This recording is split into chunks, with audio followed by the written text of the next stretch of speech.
Good morning. We're going to go ahead and get started. Other people may join us, and that's quite all right.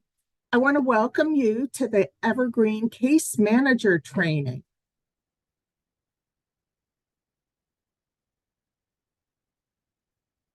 I am Lisa Karth. I'm with FEI Systems, and I have the privilege of introducing you to Evergreen today, specifically the actions you're going to take in it. Behind the scenes, I have Jack Horning. She is Jacqueline Horning. She is helping us out with any technical issues that come up. Leslie, would you like to introduce yourself? I sure would. Thank you, Lisa. Happy Monday morning, everybody. Thanks for joining us first thing. For those of you who have not met me yet, I'm Leslie Miska. I'm the Information Services Manager at the Office of Aging and Disability Services. And like Lisa said, we're really excited to introduce Evergreen to you and looking forward to working with you for the next few days, getting up to speed. Just before Lisa dives in, I do want to remind everybody, I think some of you are aware, but this is a higher level technical training. So Lisa is going to show you around Evergreen, how you can navigate in the system, how you can create forms, edit those, etc. But she is not our business subject matter expert on our processes. So she won't be able to answer any questions like those deeper dive business process related questions. I am here with you, and we do have the Q&A, and you can type questions into that Q&A, and I will try to respond, but I would strongly encourage all of you who have business process questions to sign up for our January sessions. Those are going to be with our community case management liaisons, our resource coordinators, and some of our business staff who will be able to answer those process questions a little bit better. Yeah, thank you. I am also going to suggest that you follow up on the business process training Leslie just mentioned. It's been my experience that even if I come out of something without any questions, somebody else inevitably asks a great question, and I always get something out of a session such as that. All right, let me tell you about our agenda today. I'm going to introduce you to Evergreen, and we're going to move then right into the workflow. We're going to talk about the person record, and then we're going to go into the comprehensive assessment and the person-centered plan. The person-centered plan and the comprehensive assessment, we are going to be taking a deep dive into those items because they're pretty important forms for you all. The person-centered plan, we are going to get, say, just over halfway done with it, and then we're going to transition and provide you with an overview of the next session and your next steps. So we're not going to get through the entire PCP just because there is a lot of information there. All right, you've had some micro learnings available to you, and hopefully you've had a chance to take a look at those. Just a reminder, these are the micro learnings that are available to you. There's search, which really introduces you to Evergreen and gives you an overview of the system. There is a dashboard video, which is specific to the person and your dashboard. There is a microlearning that targets the person record, and that person record is where you see demographics and other information on the person. There's health information, and this is where all of the person's medical information can be found.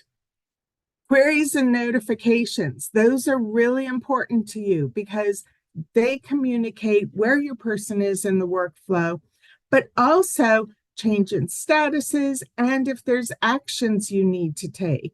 So you don't have to guess. Evergreen's going to tell you. There's the letters. Well, I'm butchering that title. The forms, letters, and progress notes. So this is all about capturing your care and case notes, adding forms, editing forms, and doing the same for the template letters. And then lastly, there is the attachments demonstration. You're also going to see us complete or add a number of attachments today. This is a listen-only demonstration. So on your Zoom toolbar, you have a Q&A icon, and that's what you'll use to submit questions. Like Leslie said, submit your business process questions as well as your Evergreen questions. Leslie is there typing away to answer all of your business process questions. In the event she's not able to answer something, maybe it's a little involved, she's going to hold on to it, and she does and will address it at your business process training. She will also follow up and make sure that you all have the information. She's been fabulous about doing that. Now, also in these icons is a chat icon, and I encourage you to take a look at that. Jack has put in the chat the link to the micro learnings should you need that. And at the end of the session, she's going to add a couple of other links there as well. This is listen only. We are not opening the phone lines, so please do submit your questions using the Q&A icon. So an overview of Evergreen. There are two areas within Evergreen. One of these is the person record, which is our focus today, and the other is Adult Protective Services. It's referred to as APS or the APS reports. Now, the commonality between these two areas is the person record, which contains all of the relevant information on the person, such as their demographics, health information forms, and so much more. Now, when you hear me say Evergreen, I'm referring to the person record side of the system. In fact, anytime you hear references to Evergreen, it's a reference to the person record side of the system where we're spending our time today. APS, if somebody's referring to that, they call it APS or APS reports. So I just wanted to make sure that you were aware of that. Now there's what I call some oohs and ahs in Evergreen. And these are the things that are really cool that are going to help you out, make things so much easier within your work. There are help features. And when I say there's help features, there are help features throughout the system. And you're going to find a lot of them integrated into the forms that you collect or create. There is also a help feature, a help center in your navigation toolbar. You're going to be able to set your own password, reset your password as needed. When it comes to attachments, you're going to be able to add those to the person record and to some specific forms. And there's also some print screens as well as some very specific custom forms that are going to help you out. There are role-specific queries and reports, so you'll want to check those out. And there's the enhanced person record with centralized data capture, meaning information is captured and it's stored in one particular place. So it's all together. And there's no needing to search around. There's no matter of people having different information. All of it is together. Now, there's also the data display on common forms rather than recapture. So what I mean by that is the assigned case manager, the program, address, that sort of thing. It's captured by the system, and you know what? It's going to populate into the different forms that you do, the letters. And a cool thing about that is you don't have to retype information that's already available. Now, the standardized data capture, that kind of goes along with some of those help features I mentioned. There's required fields. There are field level validations, which mean the system is checking to see what your answer is. And based on your answer to a question, it's going to give you another question, or it's going to let you know if something's off and needs some correcting. Evergreen's going to put the forms automatically through the workflows and apply the business rules. So again, you don't have to do it. The system's going to take care of it for you. You are going to be able to capture electronic signatures, which I have to say, I love that feature myself. You're going to be charting the life course domain-based structure of the history, the comp assessment, and the PCP. So there's information collected on the life course domains, and that is going to be available to you in various forms, such as the comp assessment and the PCP. You're going to be able to access and complete certain forms offline. So there's times you're not going to have internet connectivity. Well, when you know that, you can take forms offline so that you can complete them when you don't have the internet connectivity. We are not discussing that within this case manager training. Instead, we are providing you with a SMART guide. And the SMART guide is essentially a job reference that'll take you through the process step by step. This is one of those things we can't demonstrate to you because it would require that we take our form offline, which would take you offline. So instead, we have provided you with that SMART guide. And then Evergreen is also tablet and laptop compatible. So there's lots of flexibility in the hardware that you can use to access it. Now, I am using the Chrome browser today, and that is the recommended browser for Evergreen, although other browsers can be used. I want to review with you the life cycle of managed care. And the reason for that, I know that you know it. But I just want to bring home that Evergreen covers all of these different things. There's the information and referral. And that's where you're going to find out, or somebody calls and says, hey, I'm interested in services and supports. From there, intake occurs, and that's when information starts to be captured in the system. There is the initial assessment and then the annual reassessment, or if there's a change that's needed, a reassessment might occur at that time. And from there, we go into the individual support plan and prior authorization. And a lot of this assessment information automatically feeds into the individual support plan for you. The prior authorization is what some people know as a service authorization. That's going to automatically be created for you. Of course, from there, we go into the service delivery, and the providers, of course, would like payment. Very understandable. While they won't complete their billing process in Evergreen, Evergreen does track utilization based on their claim payments.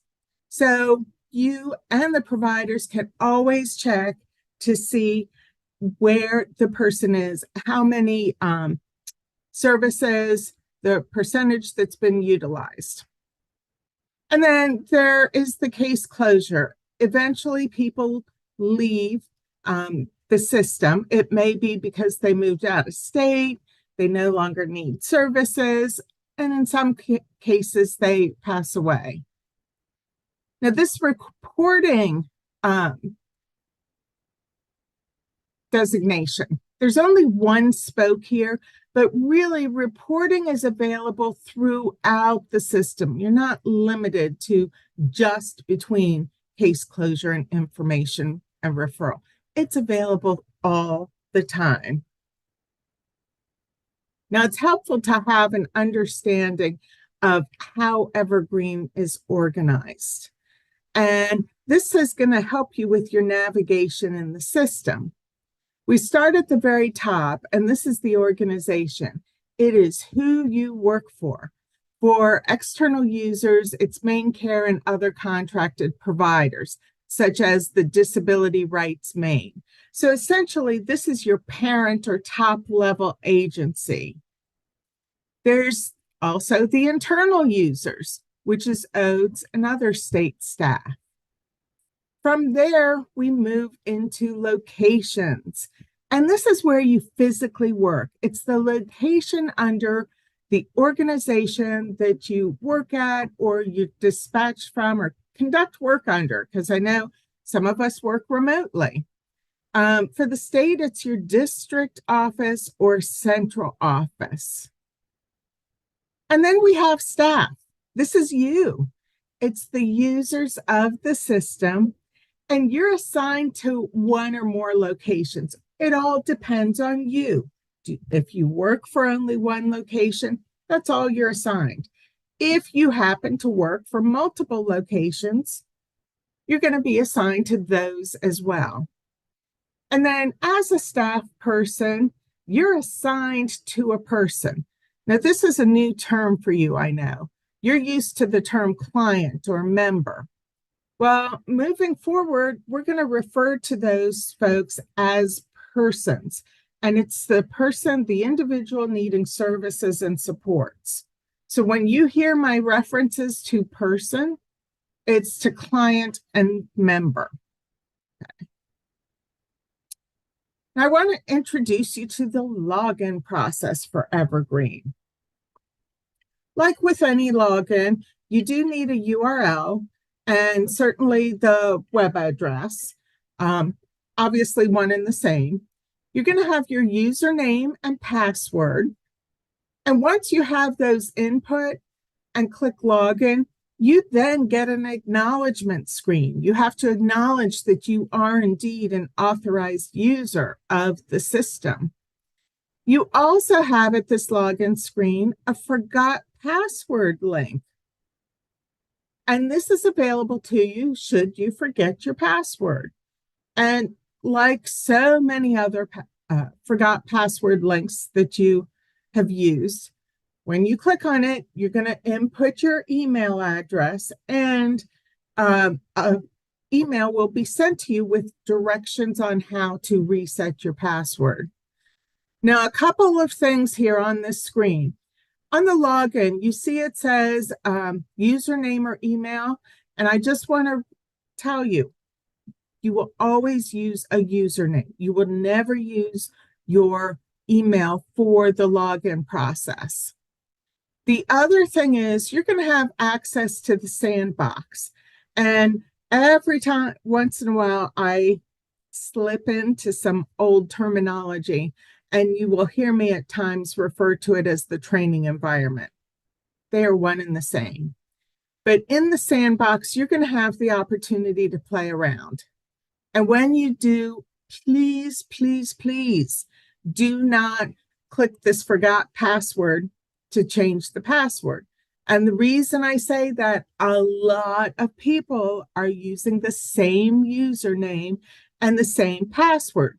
So if you change it, nobody can access the system. So then Leslie's going to get a number of frantic calls. And in turn, she's going to call me to say, Lisa, we've had a number of frantic calls. Nobody can get into the system. I'm going to check it out, and I'm going to reset the password back to where it was. So just, I know it's very tempting to push different buttons and try things out. So many other things, I encourage that. Just, this is one to not use while you're in training. And then once you've gotten through that initial login screen and acknowledge that you are an authorized user, there's what we call this context screen. And this is typically found and used for people who have access to more than one organization and or location. You have to tell Evergreen the area that you are working under at that moment in time. So when you select the organization, that's going to limit the locations that you can select. Now, there's also instances a staff member will be on vacation or an extended leave, and another staff member has the authority to log in. So, for instance, Jack's on vacation. I have the authority to log in as her so I can complete her work and make sure things move forward. It's rare you're going to see that. On that particular one, you'll see you're going to be selecting self. This, you only get this if you work for multiple organizations and or locations. In training, you're going to see it, but when you get into the real world, once you go live, if you don't see it, that's okay. You don't need to see it. We're going to save you those clicks. And that raises a good point. Evergreen is role-based access. And what I mean by that is it gives you access to what you need to be able to do your job. So you're not going to have access to other things that don't apply to you. And when it comes to training, we have had to give people a lot more access than they would typically have. So know that right now, there's a lot of things you'll be able to do that you won't be able to do once you go live. And the reason for that is that we need you to be able to work through the workflows, some of which is completed by other people. So we needed to give you their access. So the bottom line is, upon go live, if you say, well, I saw this in training and I can't see it now, that's okay. You aren't supposed to see it. This is the login screen, and this is your dashboard. It's titled My Dashboard. Up at the top, we have the top level persistent menu. You'll hear me refer to this as the navigation header. I want to remind you that the Evergreen logo in this upper left corner is used to always return to this screen. But the big thing about this screen is the dashboard, and you can see the various tiles here. The announcements, please read those when you see them. It would seem like it's obvious, but you would be amazed at the number of people who don't read them. Caseload, my tasks, my notes, and messages inbox. I'm not going to go into these. You have a micro learning to check them out. There is the person search, and this is in the navigation header, and you can see it's to the right of that Evergreen logo. There's a little drop-down menu that defaults to person, and the reason for that is most of the searches are for a person. However, searches can be conducted on other items. So if that's the case, you would select that different category in the drop-down. Once you have person selected, you would type in the information to be searched for and then press enter on your keyboard. That's going to give you all the matching results that are displayed. And so from here, you can click on the record to open it up and access all of the person's information. Excuse me. Now, when it comes to training, I'm going to give you a tip here to make the search easier for your person, because there's lots of persons all with very similar names, and we want you to be able to find your person easily. So for you, while you're practicing your training, we want you to use the advanced search button here. And when you open that up, there's a number of different fields that you can search for. Well, your person's first name is always case management. Always. Everybody, all of our case managers have that same first name. That's your person's first name for while using the sandbox. And then the last name is person with a number associated with it. So you want to be sure to get both pieces in it, because I will tell you, there are 800 case management persons in here. So with this, you really do need to be specific. And then you're going to click search. This is going to give you all of the results. And once you have them, you're still going to have multiple results. And so in this last name column, if you click on that little arrow, that's going to put your results in numerical order so you can more easily find your person. And you'll click and open up their record. So here we have the person dashboard, and it looks so much like your dashboard. It's made up of tiles. These are some different tiles than what you have. But what's important about the tiles is that these tiles are about the about the person. So in the notifications tile, for instance, all you are going to see are the notifications that apply specifically to this person. So let me show you what this looks like in the system.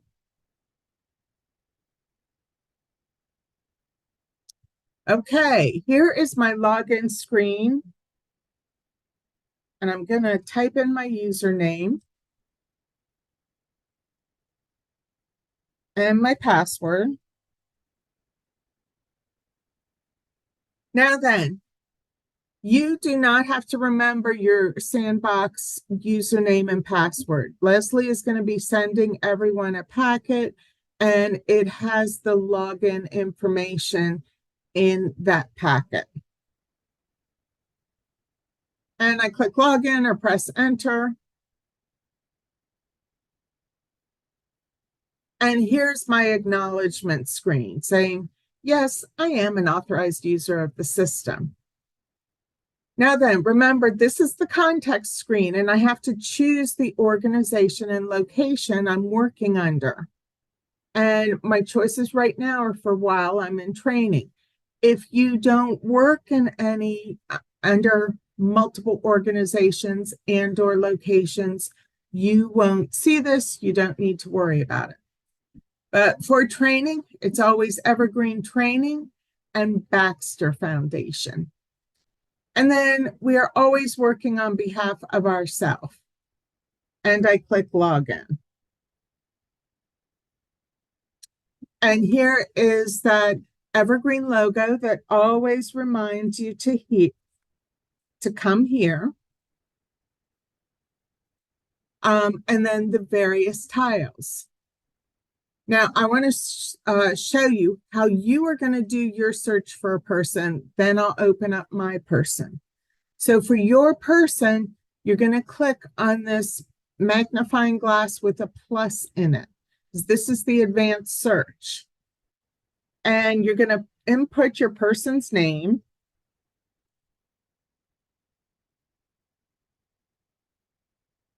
And I just chose a random number and click search. So here you can see, if you look at the bottom of the screen here, there are 11 different results that came back. Every one of these has that person 20 somewhere in it. If I had a lot more results, I could increase the number displayed on a screen. Right now, 20 is fine for me. But these are all in different order. So I'm going to click on that arrow by the last name column. And now things are in numerical order. Now, there may be exceptions, but for the most part, you're going to find things in order to make it easy to locate the person. And then I would just click to open up their record. Now, for me, I am actually going to use a different person. And we're going to work with a number of different people today, but we're starting out with Ruby Mason. So I typed in her information and I pressed enter, And that brings me to Ruby's record. I just clicked to open it up.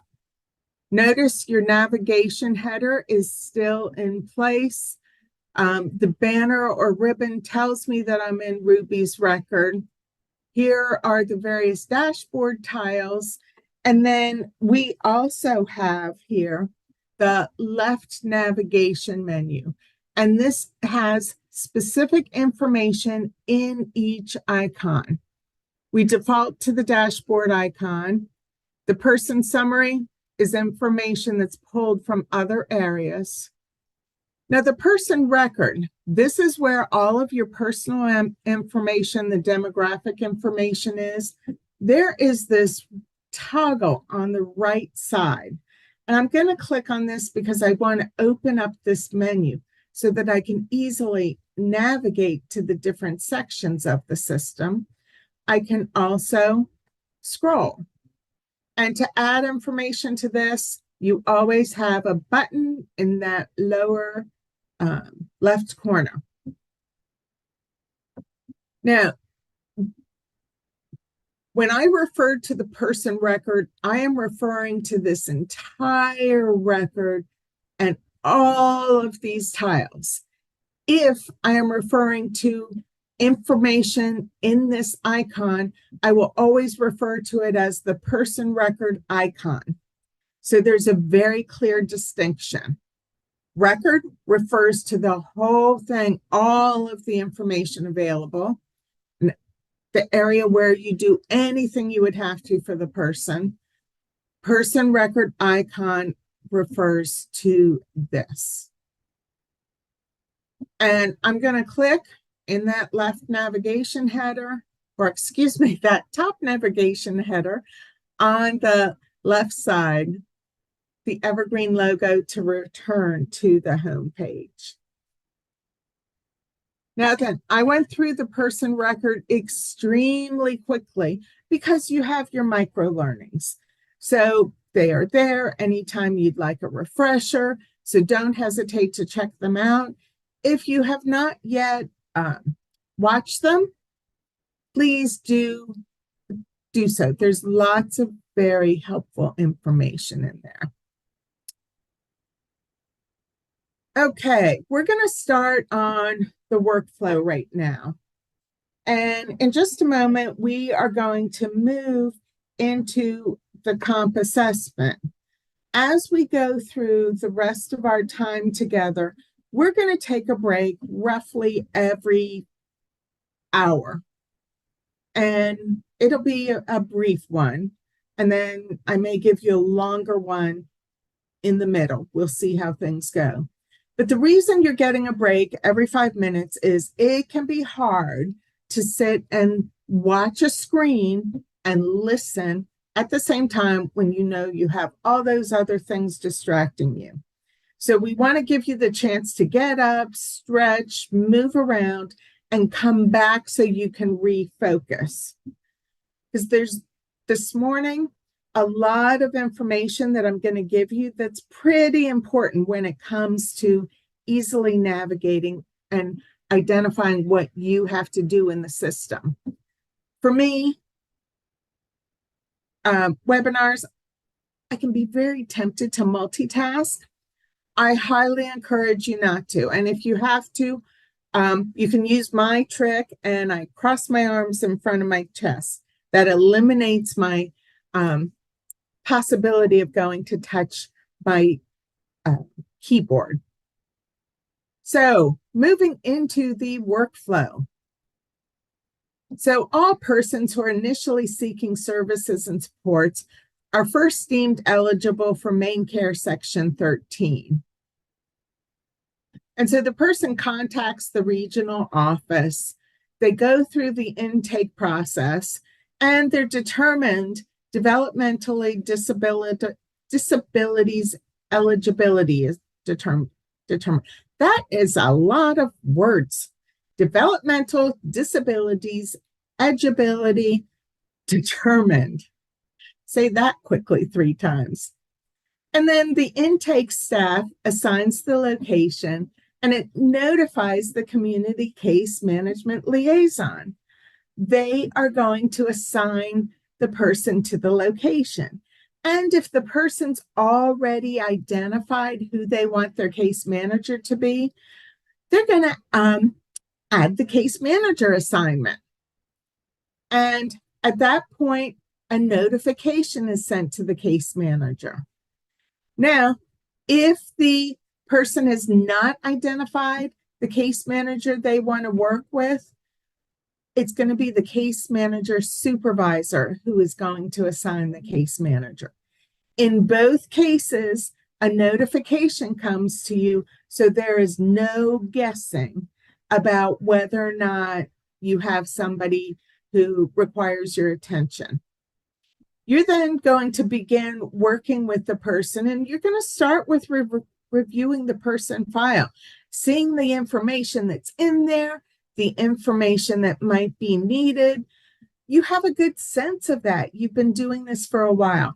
And the information you need today and that you want to collect today is the same information you're going to want to collect upon go live. So from there, you're going to complete the comprehensive assessment and then move into and complete the person-centered plan. And then from there, at that point, the person is eligible and they begin receiving services and supports. Now, I went through this at like the 100,000-foot level. So obviously, there's a lot more smaller steps involved in this, and we'll take you through all of those.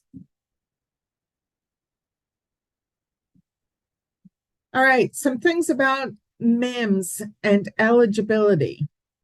So there's multiple types of eligibility that are required for the person to be eligible for services and supports from the case management program, as well as sections 18, 21, and 29 waiver programs. The person must have a file or record in Evergreen that matches a record in MIMS, Maine's Integrated Health Management System. And this is information such as the Social Security number, the aid number, and date of birth, to name a few. These are automatically added to the person record from MIMS upon its creation, or when the record is linked to MIMS. Most of the records are going to be created by MIMS. So there's going to be a lot of work that's being done automatically to save you all some work. The financial eligibility is based on MIMS, and that information feeds into the person record, the financial eligibility section, as soon as the record is created. That's when you'll then see that financial eligibility. Now, this is determined by OFI, and the person may already have financial eligibility. It may not show up, so then the person will be told to work with OFI to determine the Maine Care financial eligibility. So program eligibility also feeds from MIMS, and it's based on the approval of the classification packet, which is entered into MIMS or flows into MIMS. Now, classification packet, I know that that's a new term for you. Hang in there. I'll tell you about that likely tomorrow. So I want to show you briefly the location and staff assignments.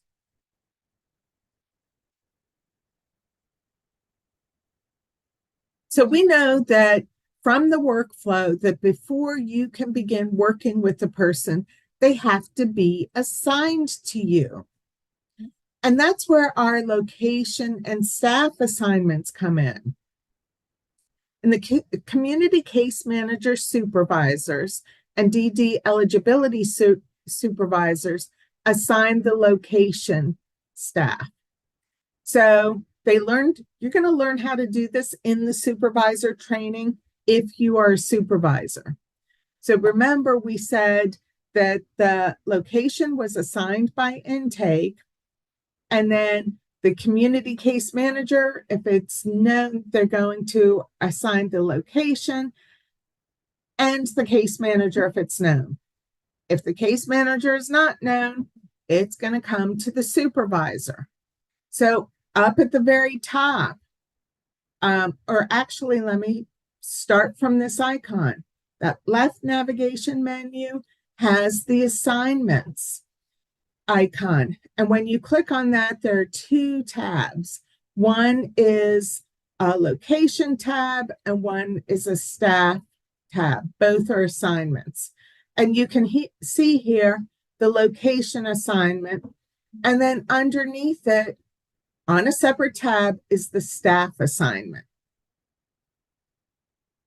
Those have to be in place in order to do a comprehensive assessment. So we've received that notification that we've been assigned to the person. We've reviewed the person record. We've added information as it's become known. So now we're ready to start the comprehensive assessment. Record info and health info must be added before the comp assessment is started for it to populate into the form. So that's why I've said a couple times you're going to review the record. Always review that record first, okay? You want to get as much information into the system now before you start the comp assessment. Otherwise, if there is record information, record icon information, or health information that's missing, you would need to close, essentially void out the comp assessment that's been started and start over again. And unfortunately, if you go back and add it, once the comp assessment's already been started, it doesn't carry forward, okay? So that's why one of your best practices is always check that person record. Make sure you have what you need before you get started. Oh, and then I wanted to point out that the comp assessment replaces your EIS BMS 99 psychosocial evaluation and part of V7. So this is collecting information for the home and community-based settings rules. Now, there's a My Life planning section in the PCP. Well, guess what?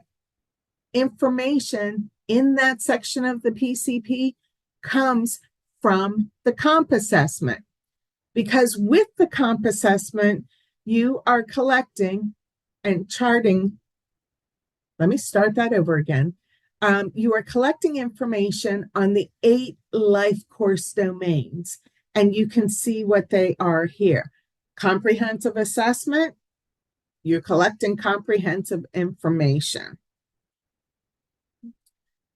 Forms are always started the same way. And by the time you get to the 3rd session of this, you're going to be saying, Lisa, we get it. We know how to start a form. But it always starts the same way. And I'm going to tell you each time because I want to reinforce it.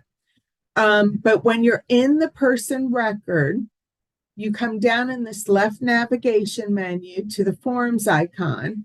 And when you click on that, there's then an add new form button. Well, when you're adding a new form, what you are going to do is first select the form category, and from there, the form. And the whole thing is the form category narrows down the forms that you have as an option. The category is assessments. This is not going to give you an option of identifying a form that is not an assessment. And when it comes to the comprehensive assessment and other forms, there's what's called completion requirements. And there is this little exclamation mark next to some of the questions that identifies the question as required by the form, okay? You can't submit the form until that question is completed. Now, when that question is answered, that exclamation mark turns to a green check mark saying, you got it. They're also up at the top, completion requirements. And when you click on this, it's a menu, of all of the completion requirements for the form. You can see from these green check marks, the sections that have already been completed. Those with the dotted circle that's orange, it's orange to me. Those are not yet completed, but still required. Within the forms, you're going to see a whole bunch of different messages. It is really easy to not read them and bypass them and keep moving forward. Please, please, please stop and read them. They have valuable information for you. Up at the top, we have what's called ghost text.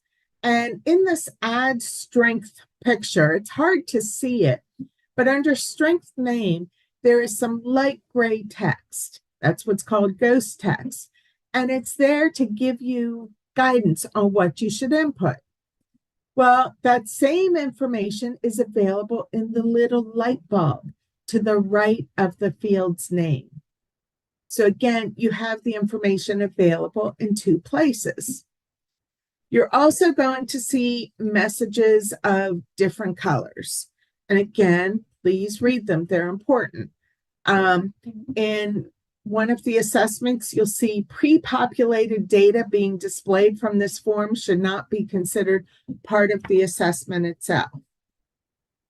What do you mean? It's there, so isn't it part of the assessment? Well, in that instance, what it's telling you is you have to check it out. You have to validate it. There are messages in pink. These are your error messages. And error messages are not a bad thing, because a cool thing about Evergreen is it's going to tell you exactly what you have to do to fix the message. I don't know about you, but I've gone in to make a purchase. I have all these required fields. I'm doing this online. I get to the bottom and I'm clicking yes, save, let's move forward. I'm ready to pay you and get going. And I get a message that something's missing. And I have to kind of search for it. Well, Evergreen knows searching. You're going to know exactly what's missing or needs correcting. And then you can also see there's a yellow message here. And throughout the PCP, you're going to see person-centered thinking tools. Again, a tool to help you identify what you might input in the PCP at different sections.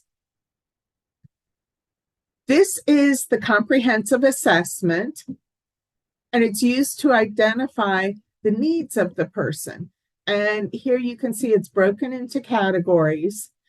And then you have completion requirements, and these are aligned with the different categories. So that's pretty cool. Can you tell I like a lot of things about the system? Now, when you're working with your person, there are times that more health information is going to come up, or excuse me, not health, history information. And it applies to one of those 8 domains. Or a new contact has to be added. Maybe they have a new guardian, or attachments are needed. You have this add information button, so you can add a history, a contact, or an attachment while you're still in the comp assessment. And the cool thing is you're going to sync. Once you have this information in, you're going to merge the comp assessment with the left navigation menu icon. So basically, after you add this information, you would either click your edit mode or refresh button. And I don't expect you to remember all of this. Right now, you're just watching, listening, taking it in. And once you do that, you get this sync button. And when you sync the information, that's adding in this instance, history, not just to the comp assessment, but it's also adding it to the history icon in the person record. So you don't need to go out of the comprehensive assessment into the history, add the history, out of the history, back into the comp assessment. You get to stay in the comp assessment and do it all together. So here is that sync button. And when you click that sync button, you get another box or a pop-up. It's going to list the options of the information to sync. You have to check the box. Anytime you see a box to the left of a line item, that means you have to click it to tell Evergreen if you want to act on it. And then you click sync.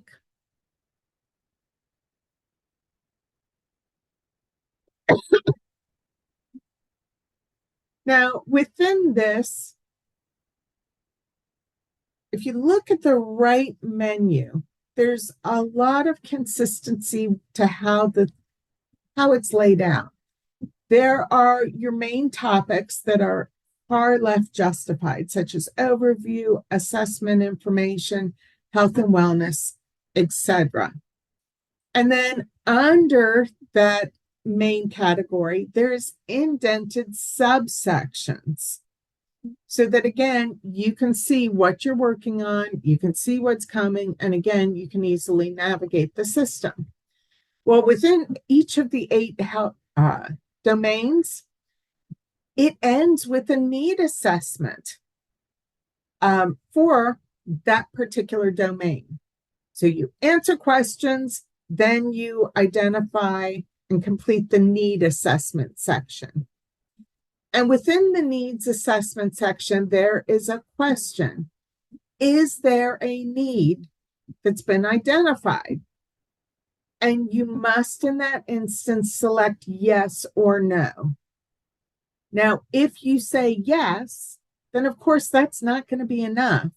You also have to tell Evergreen what that need is. And Evergreen is going to remind you, least you should forget. Now, collecting the needs is really cool. When it happens here, I'm going to stop using that phrase really cool because you're going to think, oh, Lisa, you're saying everything's cool. And it is. I love your system. Anyway, the needs that are identified automatically populate the PCP. So you don't have to type that twice. Goes from the comp assessment into the PCP once it's started. And then there's a review process. Now you will submit the comp assessment. You won't do this review process, but we do want to show you because you may open up the comp assessment while it's under review. So there is that QIDP review, which is by the DD waiver manager. And as they do that review, the system has added a new category where they have to identify the skills and abilities and add their signatures. And then they update the status. Now, there are times that there are supplemental forms that are needed, such as safety and security forms. These are forms that are downloaded from the Help Center and then uploaded to the person record once completed, or they may be completed totally outside the system. In any case, once it's fully completed, you're going to add the attachment. And that's done through the form, or in this instance, we're showing you the attachments icon. And the forms you need are based on what you have collected in that comp assessment. So I want to show you what this looks like in the system.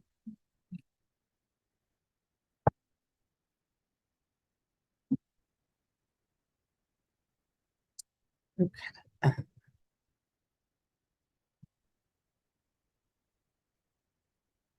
Now the system times out after about 20 minutes.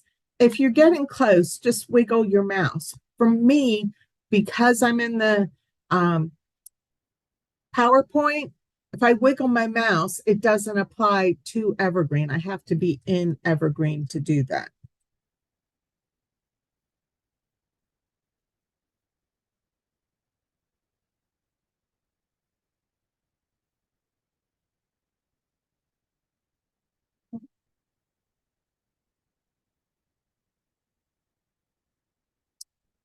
Okay, here's my organization, my location, my staff member. And for this, I'm going to be using Ruby Mason. There is this backwards refresh button. So when I click on this, this shows me my most recent searches. And I can click on one of those searches to go directly to that record. It pulls it up. So again, I can verify this is the Ruby I want. And I clicked to open Ruby's record. Now for the comp assessment, excuse me, I'm going to come down in this left navigation menu and I want to show you the assignments tab or the assignments icon. Here's the location assignments tab, and you can see the location assignment there. The staff assignment, this is here as well on the staff assignments tab. You have to have a location and a staff assignment in order to be able to do the comprehensive assessment. I'm going to come down to the forms icon. Here are the forms that have already been completed. In this upper left corner, I'm going to click Add New Form. All your new forms are going to be started from there. I have a list of categories here. The comp assessment falls under assessments. And so there's 3 different assessments that are possible. I'm going to choose comprehensive assessment and click next. Here is one of those messages. It's basically saying, check to make sure you have everything in the record before you move forward.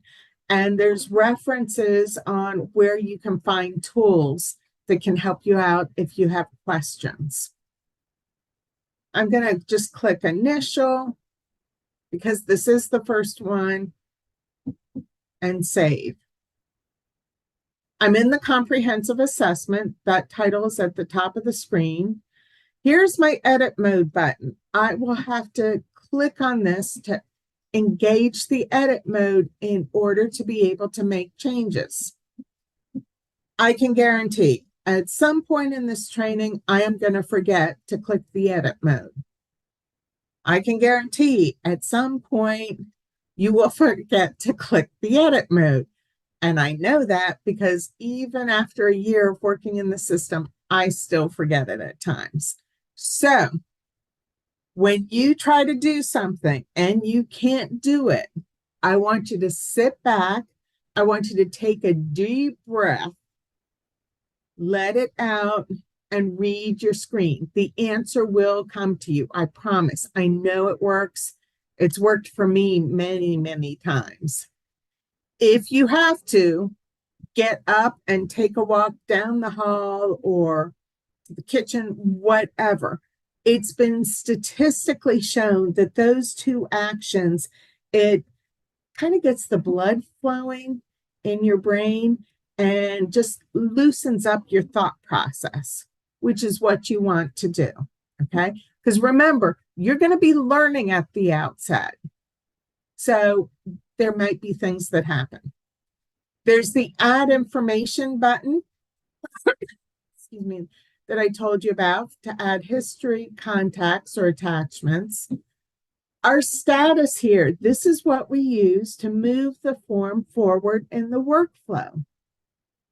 Close, I'm going to reinforce this multiple times. Close means void. It's like putting a big red void stamp on the form.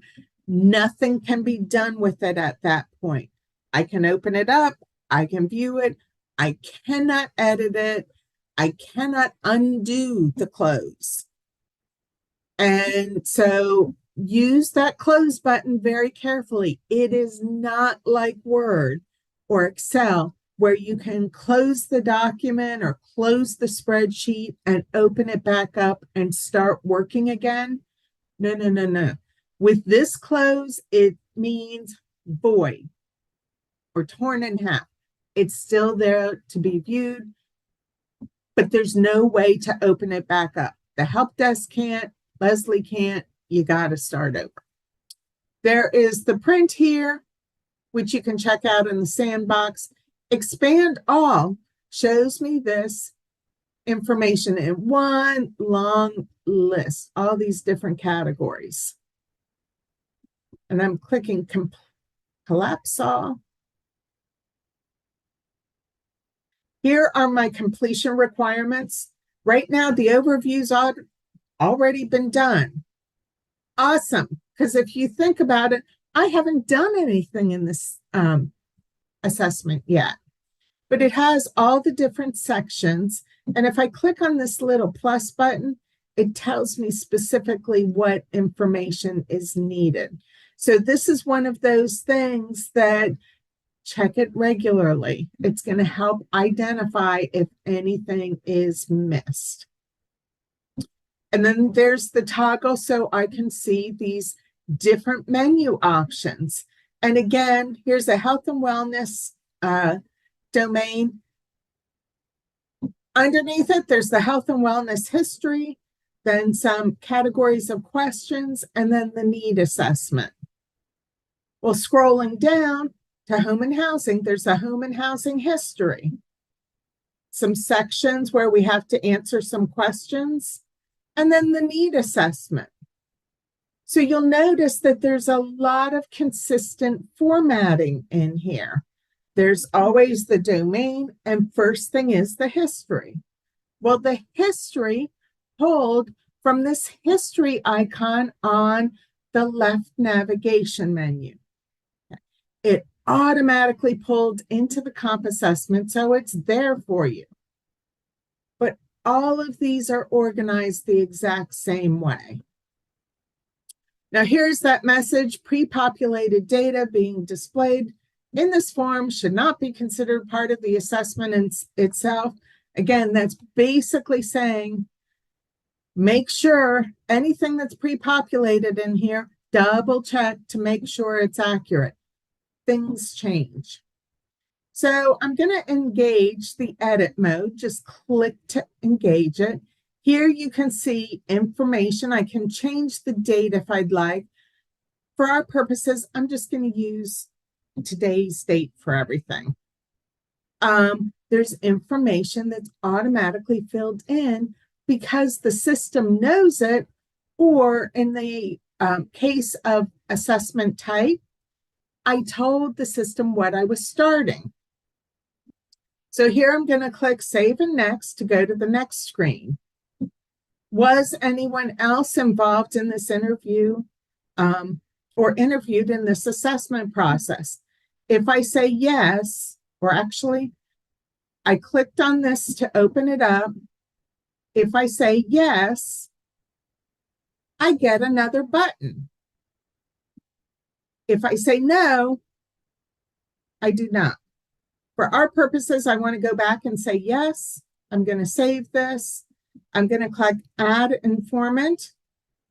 I have to identify who else was involved. Well, I'm going to say a contact was. Now I have different fields. I have options in my informant. Jules Mason or James Knox. I happen to know that Jules is the emergency contact and James is Ruby's doctor.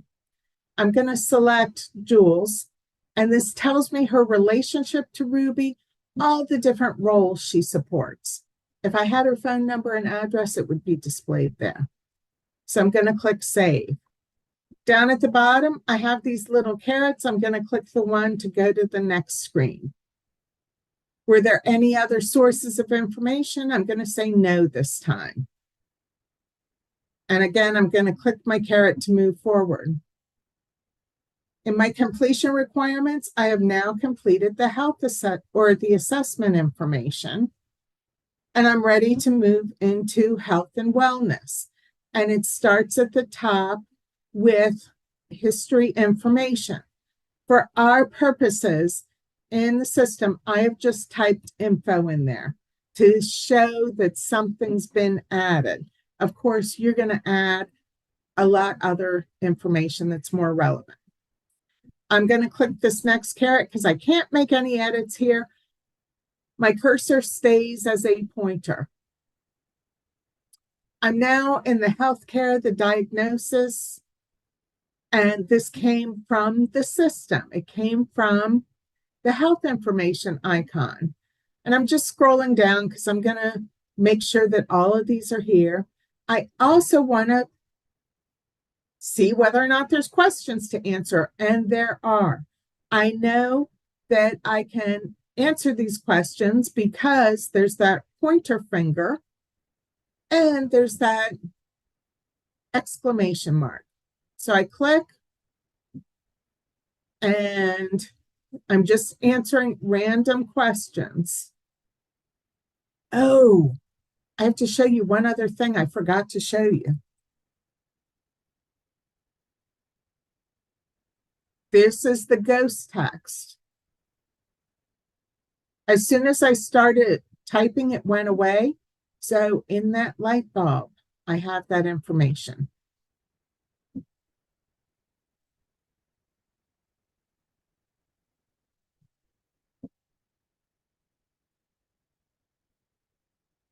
And I'm going to just fill in this screen.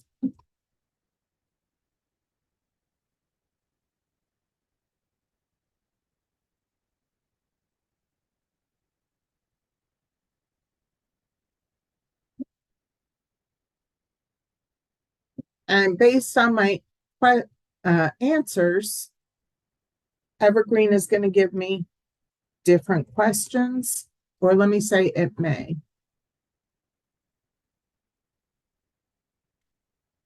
Okay, one of the things you saw me select all of these different skills and abilities down here on your right menu at the very bottom. There's the skills and abilities definition. So should you ever want to confirm what each one means, it is right down here at the bottom for you.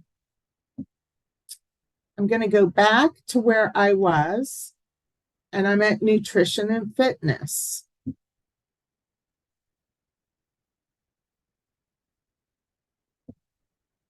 Again, I'm going to engage this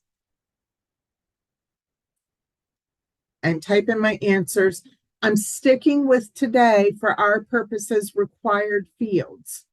These other fields are not required, so I'm going to disregard them. You will fill them out. I'm going to save the information. I'm going to click the caret to go to the next screen. Here's medical devices. It came from health information. Again, I scroll down. I have that pointer finger. I have the pencil icon. And I'm going to identify various options. I'm going to show you this section. And then, okay, I'm down at the bottom, the need assessment for health and wellness. So strengths. Now this is optional, but I want to add that Ruby does have a health and wellness strength. And I'm labeling this way so that when it comes to the PCP and we start pulling everything together, you can see how it's done. Barriers, I'm going to do the same thing.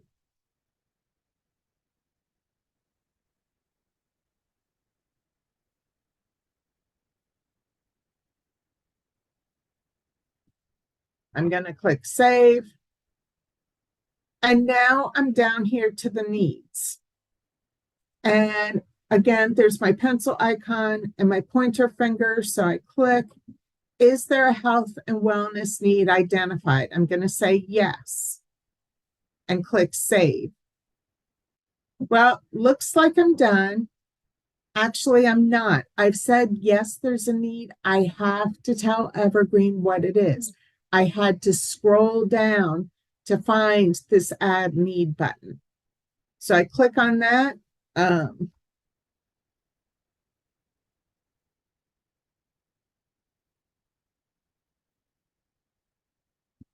And I fill it in and then click save. If there was an additional need, I could add that here. I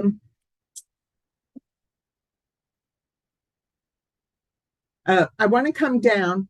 Obviously, with home and housing, you'd fill it all out. I'm skipping down to the bottom here because I want to show you. I'm going to go ahead and add a strength.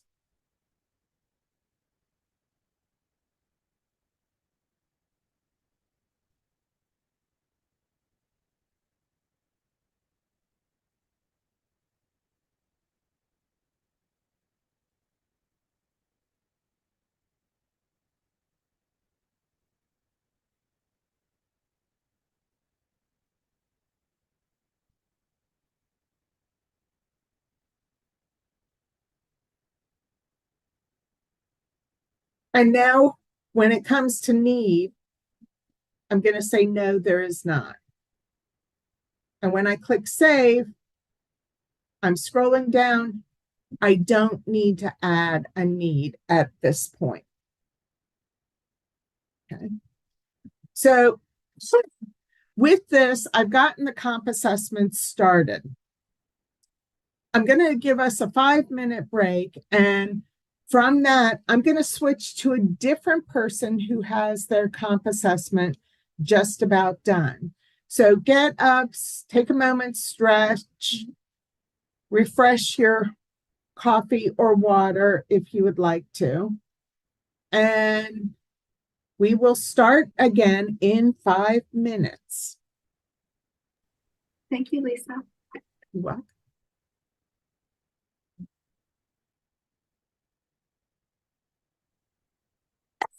And we are back.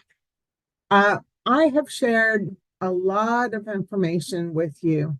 I wanted to pause for a minute and see if there's anything you would like to add, Leslie, before I switch to a different person who has most of their comp assessment completed. No, I mean, I think you did a really good lead in. Again, as a reminder for everybody, the comprehensive assessment is a new form. It is a developmental disability services form. It does not apply to the brain injury folks if we have any care coordinators on the line. It does replace your BMS 99 psychosocial and portions of the V7. The other pieces of the V7 are incorporated into our person-centered plan in Evergreen. So just keeping that in mind. There was a great question in the chat regarding the comprehensive assessment. You certainly can create this. It will save in an in-progress status so you can work on it as needed. You do not have to finish it all in one sitting. And your BMS 99 questions are all right in this form. I know that was a question on last week's session. So they are all in here and they're incorporated under their appropriate domain structure. So I think that's it. Great, thank you. Okay, I am now working with Jim, excuse me, Jimmy Jams. At some point, I'm going to call him Jimmy John's just because of the sandwich place. So Jimmy Jams, this is my second meeting with him, and I've got most of the comp assessment for him filled out. I do have, and I know that because of the green check marks. I do have the communication and advocacy section to complete as well as the summary. I'm going to click on my edit mode. And in my right-hand menu, I'm going to scroll down here to communication and advocacy. Now, with you all, as you get used to using Evergreen, you're going to be able to jump around to the different categories. So you will be able to go wherever the person takes you, um, rather than doing things in such a linear fashion. I do it in the linear fashion because you're learning. So I'm at communication and advocacy, and it starts off at the to my need assessment. And I'm starting off with my history. Well, one of the things Jimmy has shared with me is something I need to add to the history. So, in order to get it in here, I'm going to come up to add information, and then I'm going to click add history. And I'm going to click the domain. And once I select the domain, I have the different types that can apply. So I select one of those, and the ghost text is there to give me guidance. But I've added that history now. Now I'm going to disengage the edit mode, and I get that sync button because now I have to sync the comp assessment and that history icon. So I click sync. This is telling me what the change has been and that it's an add. So I'm going to click here. And when I click to say, this is the one I want to take action on, I got the sync button. So I click on that, and the information has been added.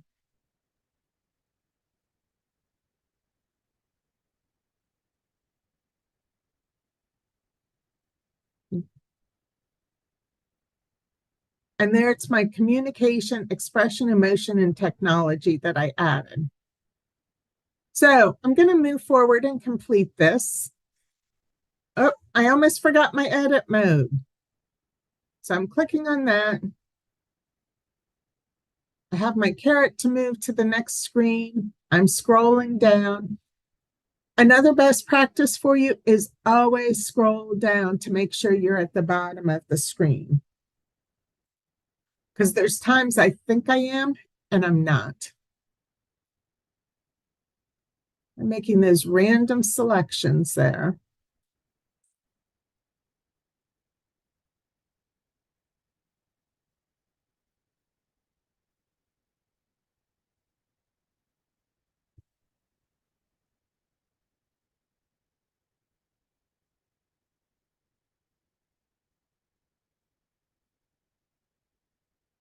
And I'm not going through reading the questions to you. I know I'm going through it very quickly. When you have access to the sandbox, you're going to take the time to read all of the questions. Some of the feedback we've heard is that a little too much time was spent on that. So I'm spending less focus on that and instead completing the form and the navigation.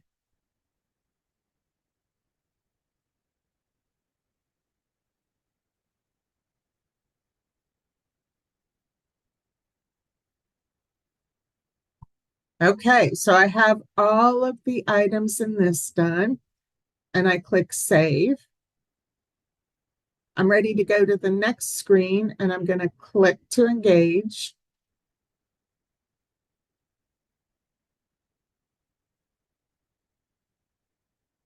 And again, I'm going to click that right facing caret, or right pointing.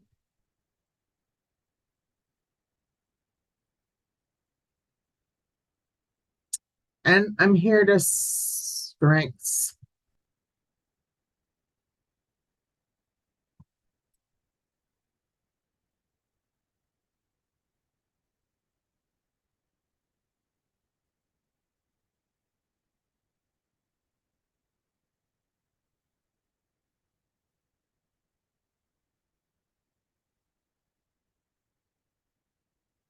and my description, and I'm saving that information.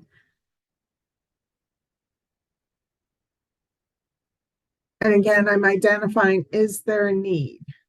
And I'm going to say yes and save. Okay, so I've identified that need.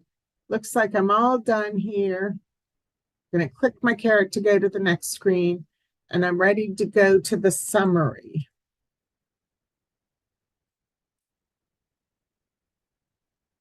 And I'm at the end of this. I can see I can't move forward any longer. So I'm going to check on my completion requirements. Communication and advocacy is not fully done. What did I miss? So I'm clicking on the plus button to the right of that category title, and I scroll down and I'm missing a question on the need assessment. So I'm going to go back here, and for my communication, and advocacy, I'm going to click that need assessment. Okay, my strength is done. My barrier is done. I did say there's a need, but look, I didn't add the need. I didn't scroll all the way down to the bottom of my screen. So I clicked to add the need.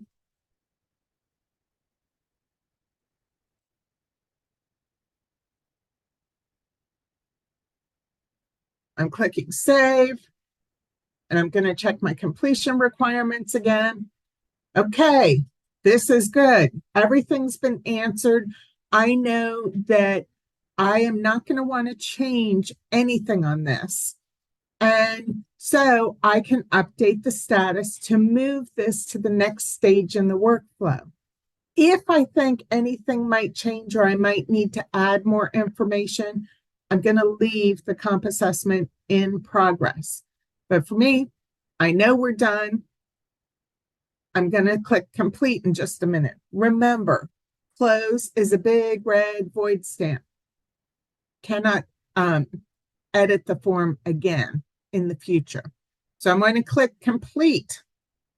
And again, here's that last chance to back out, but I'm going to say continue. And here my status is now completed. Okay. And at this point, if I wanted to, even if I click the edit mode, I would not be able to make changes to anything.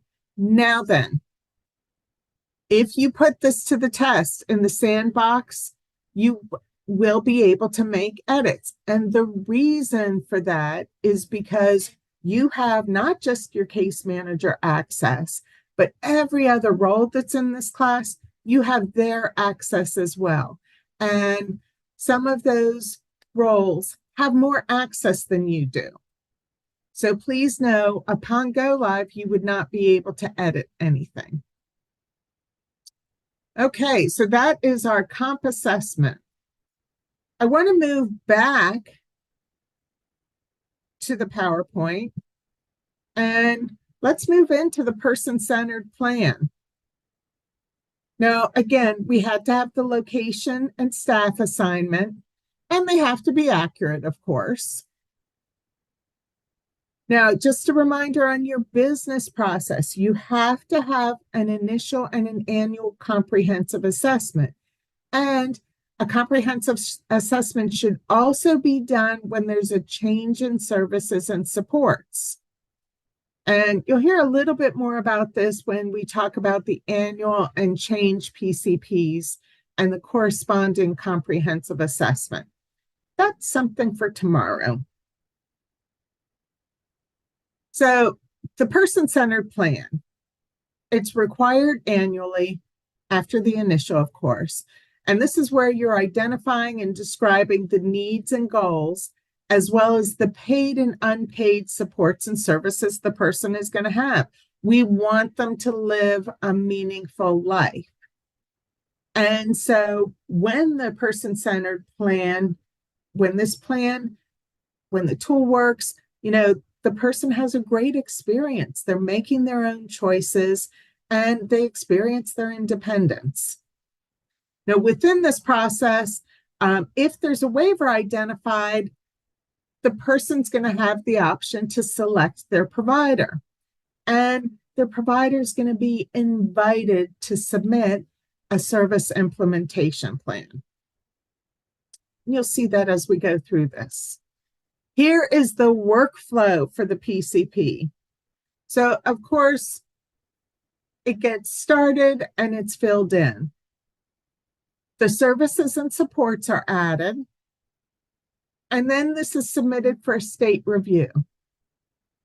Once the state review is completed, we're going to identify the provider that's to be invited to submit a SIP. And once we do that, the provider location is added to the system and the provider is notified. So they know this form is out there waiting for them. They're going to access their location record, their location profile, and the Forms tab. And once they open this up, they're going to open it up, they're going to complete the form, and then they're going to submit it.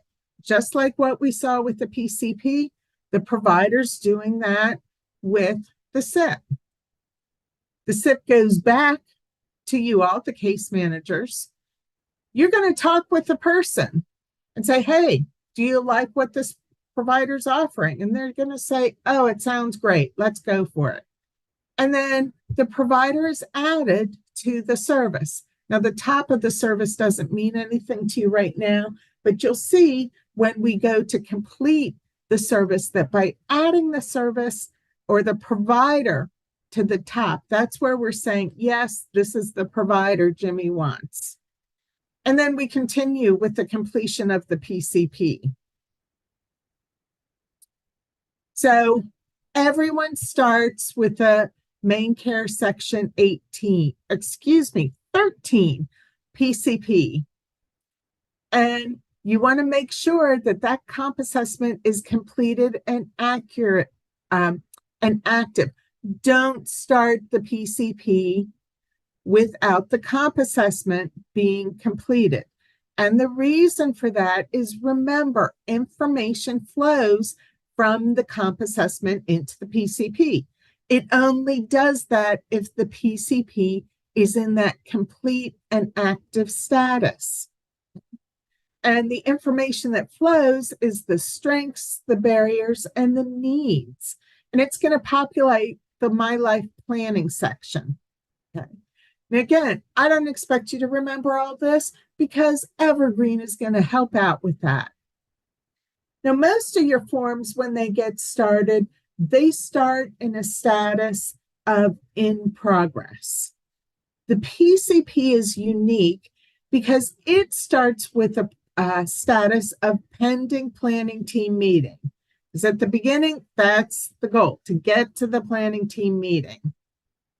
Now, with the Section 13 case management PCPs, waiver services cannot be added, however, they can be proposed. So here's our PCP. And again, we started with the forms icon in the person record. We added a new form. The PCP is under case and care plans. So we selected case and care plans and then the person-centered plan. We needed to identify the program and then the type and the start and end date. And of course, then we have a right-hand menu that has all of these different sections. And the first, it starts with the person profile.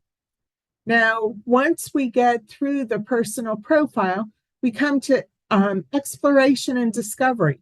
And it starts with exploration and discovery, person-centered thinking tools.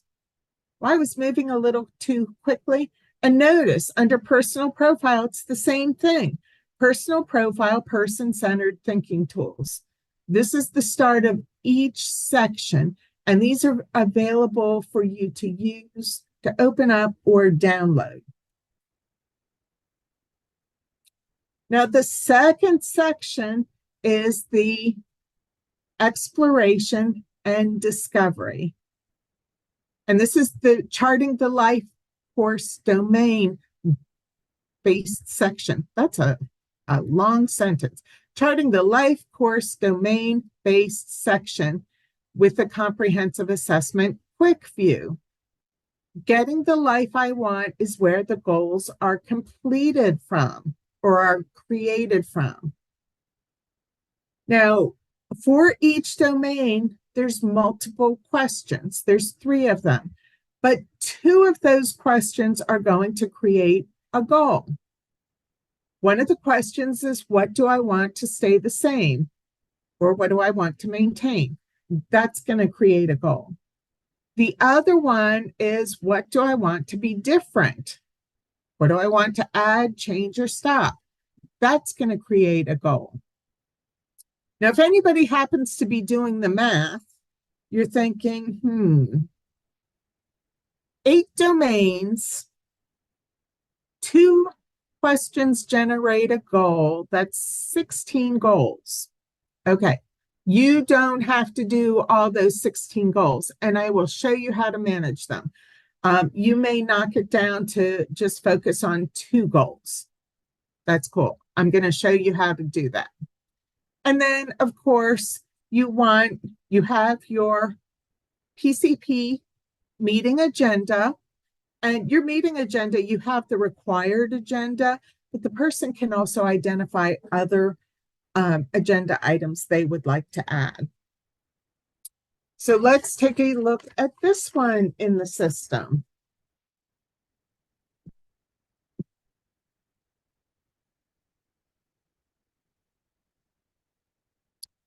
Okay, I am in Jimmy Jams. I'm going to use this icon in the upper left to come back to the home screen, because again, I want to show you notifications. This is where you can find out what's pending or what might be done. You can also use the search. If you've done a search, that search history. I just want to reinforce use of the advanced search because you need to use that in the sandbox.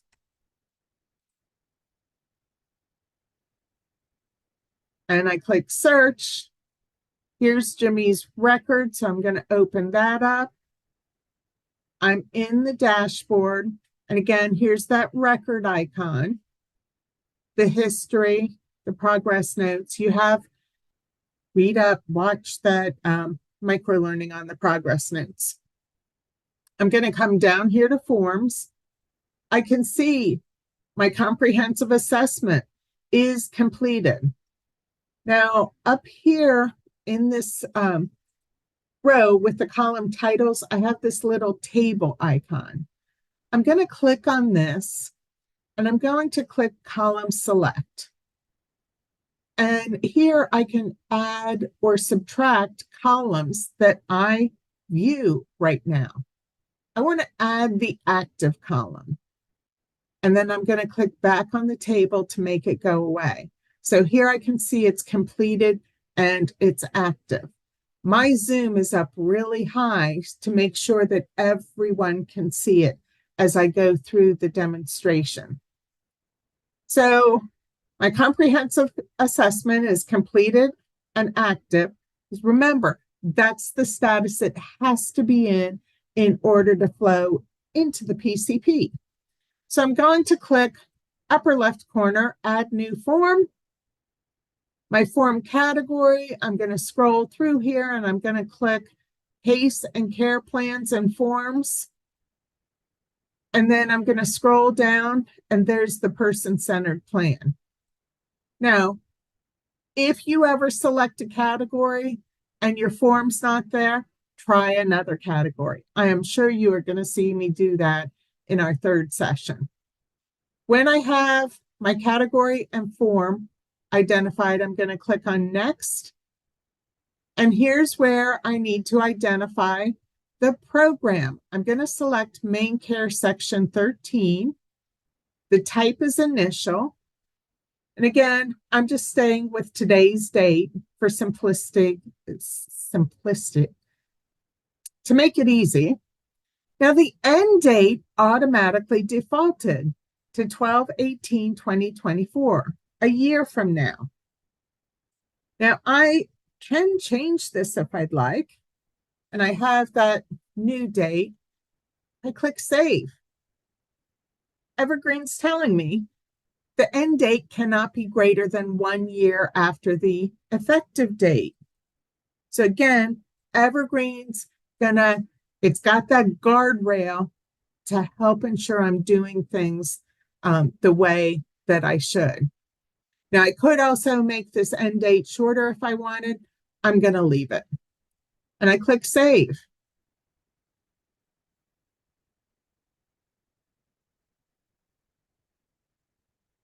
Okay, and this is my PCP. Again, there's the edit mode, the print. I have a number of different ways I can print this. I'm printing exploration and discovery. You might find that helpful in completing the PCP. You have your add information. Again, we can add history, contacts, or attachments. We have the status, and the next step in the workflow is submitting this for state review, or we have the option of closing it. Again, big red void stamp. I can click expand all to see everything in one long list. And I have my right toggle. And I can click on the sections to see it. Well, I'm ready to get started with this. So I'm going to click my edit mode, get that engaged. And for the overview, the information is here. I have the option of changing the dates. I don't want to. And then there's other information Evergreen knows, so it's populating it for me. And then again, here's a message. There's a PCP manual that's available in the Help Center. Your Help Center is in this upper right corner. It says Help. You use the drop down and you click Help Center. Well, this looks good, so I'm going to click Save and Next. And I had my success. That screen was done. I'm now in my person-centered thinking tools. And these are tools to help me out in this conversation with the person. Some of these tools are downloads. Some you'll find are links. So I'm just going to move forward. My little carrot that has the pointer pointing to the right, and I click on this. And again, I have my required fields. What do people like about me? And when I go to the next question, the previous question, because I answered it, I have that green check mark. And I'm just going through and filling this out. And I keep scrolling down until I can't go any further. My scroll bar is down at the very bottom. I'm going to click Save and Next. And I've now moved into My Life Today. So on this right menu, I'm under Personal Profile, and I'm under the last section of it, which is My Life Today. And again, I have the ghost text to help me out. And you have up to 10,000 characters, so you don't need to worry about not having enough space. That's a lot of characters. Now I'm moving into the exploration and discovery person-centered thinking tools. The Life Domain Vision tool, this is a link, but again, other things can be downloaded. I'm going to click on that carrot, and now I'm in the health and wellness. And here you can see health and wellness, and it's in its own little bar. Well, my pointer turned from an arrow into a pointer finger. I'm going to click and check that out. So when I click on that, I have the health and wellness information from the comp assessment.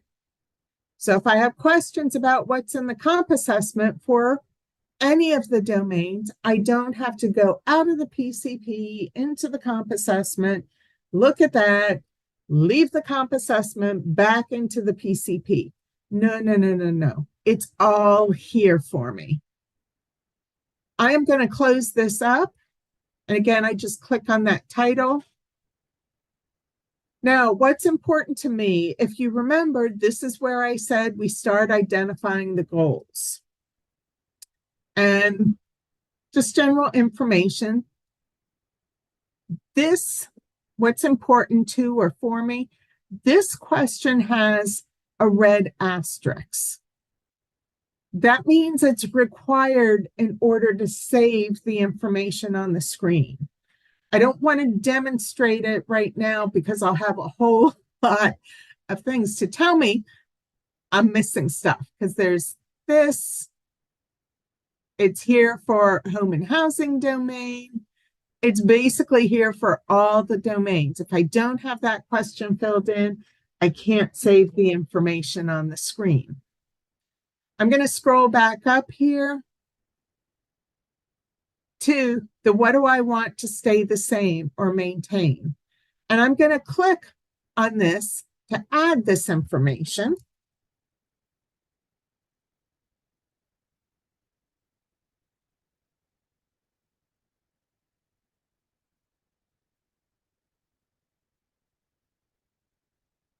Okay, I could add additional items if I wanted to by clicking that little plus button. If I add it, I have to fill it in. So if I don't want it, I need to remove it.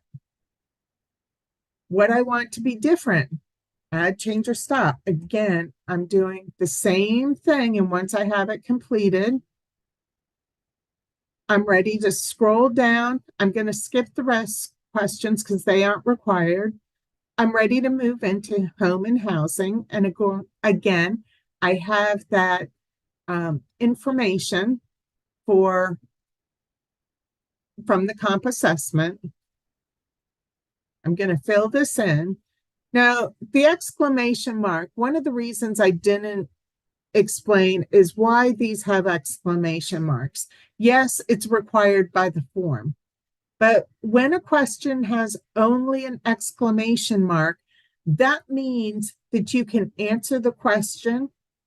You can still, if you click save, leave that screen, go and put other information, come back to this screen, pick up where you were, and again, answer more questions. This little exclamation mark allows you to go in and out of the screen, recognizing you may not have answers to all of the questions. What I want to stay the same, I'm going to click maintain.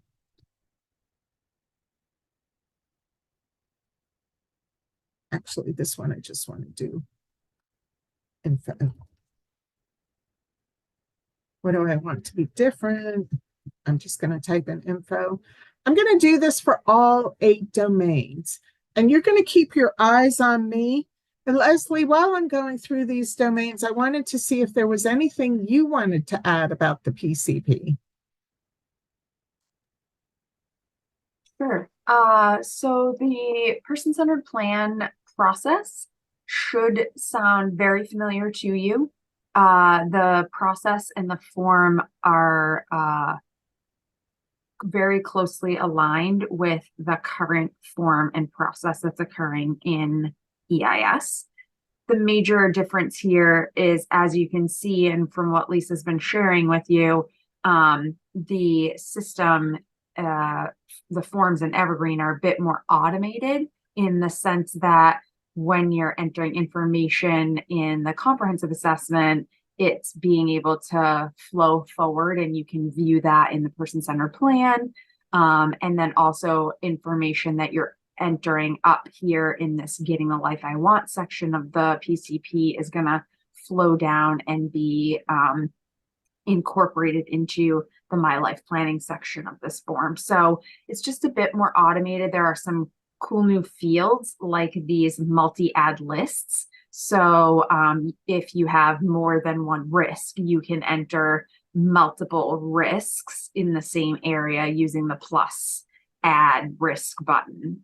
Same thing here, like with these, what do I want to stay the same, maintain? What do I want to be different? You can add as many distinct items as the person has in these areas using the multi-add list, which EIS doesn't have that type of a field. So the forms are just a little bit more flat in EIS. And we had to give you just, 5 distinct fields for things like goals or risks or, these getting the life I want items, what I want to stay the same, what I want to be different. So again, hopefully you're noticing that it sounds very similar. A lot of these fields in the PCP are going to look very similar to what you're seeing in EIS right now. And I'll also say that come time of migration, your PCP will migrate over into Evergreen, and it will migrate in whatever status it is in. So if you have a PCP that's staged, you're in the process of editing it for the annual plan, it will migrate over in whatever status it's currently in EIS with whatever data you've already captured, and you'll be able to finish that in Evergreen. Thank you. Yeah, you bet. And I've made my way all the way down to the bottom. And I wanted you to see on this, because hopefully you were watching me as you were listening, that all of the 8 domains are here, and there's the 3 questions for each. What's important to me or for me? What do I want to maintain? And what do I want to be different? And a reminder, the what do I want to stay the same and what do I want to be different, those are going to become goals. And I will, like I mentioned, show you how to manage those. I'm at the very bottom of the screen. I can see my cursor or my scroll bar can't go down any further. So I want to click save and next, because that saves this information and takes me to the next screen. If I'm going to exit the PCP right now, I would want to be sure to click save. If I exit it without clicking save, everything I just put in is lost and would have to be retyped. So save or save and next. Save and next saves you a click if you're moving to the next screen. And here you have a mandatory agenda for your PCPs. Well, the person has the option of adding additional agenda items if they would like. And to add one, it's simply click on this button, and then you do need to add what that item might be. Jimmy, he didn't have any other things he wanted to add. So I don't have any completion requirements right now. I wanted to be sure to point that out to you. I've completed the overview, personal profile, exploration and discovery that included getting the life I want and other agenda items. I'm now down at my meeting, and I'm actually going to move back to my PowerPoint for a moment and tell you a little bit about this. So we've collected all this information, and we want to schedule the PCP meeting and move forward with that planning team meeting. Well, we're going to document information about that meeting here. Now, the PC status is pending planning team meeting. Remember, it started that way. It stays that way for now because that's what we're doing. We're getting ready for this meeting. The case manager prepares for the meeting. You're going to fill out a good portion of this plan. You're going to hold the meeting while the form is still in that status, because the team is going to help finalize the content of the plan, including the waiver services and filling out sections of my meeting. Now, my circle of support, these are meeting attendees from the record icon, contacts. So, and to be included, they are added from the person record. If they're not in the person record, we're going to use the add information screen.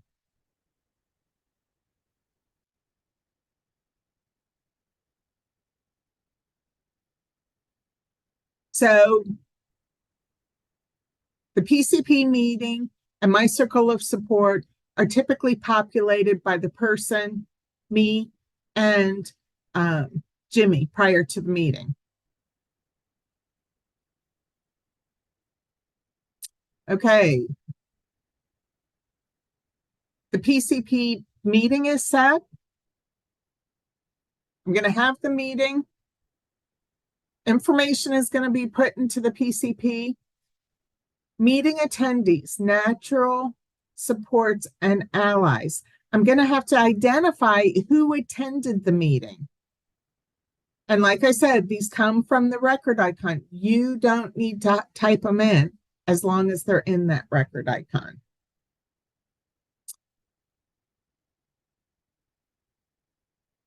And let me show you this in the system. So I'm down at my meeting. I'm going to click Save and Next. Meeting information. Did I participate in the meeting? Did I ask for help in the meeting? Has our meeting occurred yet? No, it has not. These are past tense questions, so it's too early to answer these. So I'm going to click to just go, click the caret to go to the next screen. Add a PCP facilitator. This is only required if someone else helped Jimmy facilitate the meeting. The meeting date, time, and location. I have my pencil icon and my pointer finger. So I'm going to click to engage this. And I'm going to choose the date. Hang in there with me. I know my dates don't make sense. The meeting location. And has Jimmy agreed to this time and location? He has. So I click Save on this. Now then, you have on this, I'm going to actually start up at the dashboard. When I click on the dashboard, there is the schedule here. You can see it's showing today's date. This shows the appointment for today. If there was an appointment on the 27th and I clicked on that, that would be displayed here. So I didn't have to type it in here. From the PCP, it populated this schedule. But I have more for you. Coming down on that left navigation menu, the appointments/meetings icon. Again, I didn't have to add it. It's automatically added for me. On this ellipsis, I can open the record or delete it. And there's what we call a drawer, which would give additional information on it. But again, check out the micro-learning for information on that. I'm going to come back to my form. I'm going to open back up my PCP, which is in the status, pending planning team meeting. I'm going to click on my edit mode, open up my toggle, and I left off at meeting date, time, and location.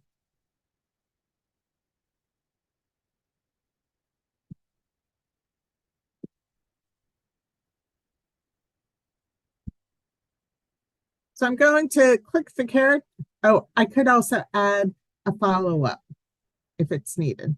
I'm going to click the caret to move to the next screen. This is listing all of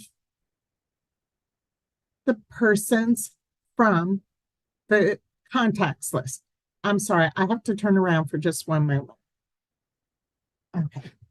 My cat's behind me and I was hearing her get into something and had to make sure it wasn't plastic. Okay, back to you all.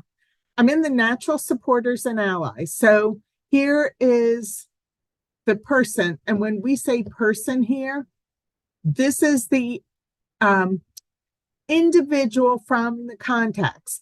It's Jimmy's daughter, and this is her roles. It's a matter, then there's the option, did she attend the meeting? Well, I haven't had the meeting yet, so I can't say for sure. So I'm going to cancel this.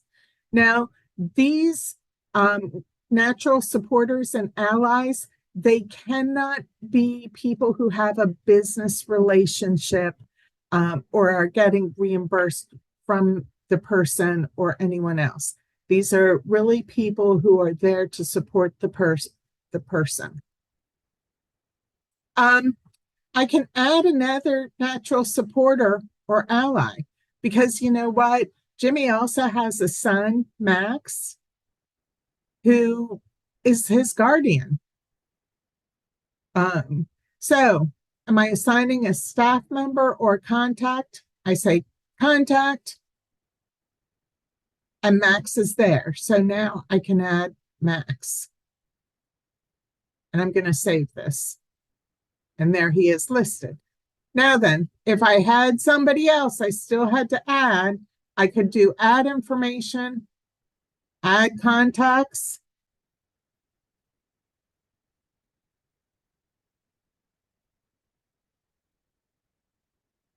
And I could add this information, the relationship. I'm just going to scroll down through all of these. She's a friend.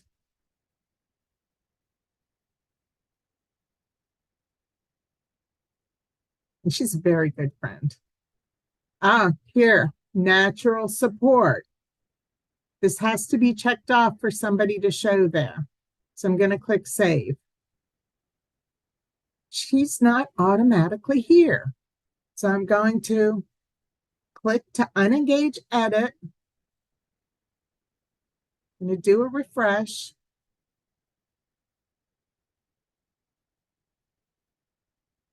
Okay, I'm going to engage my edit again.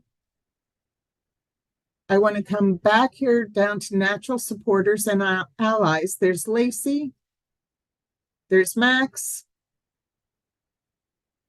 And I'm not sure why Jane did not show up. I'll have to check that out.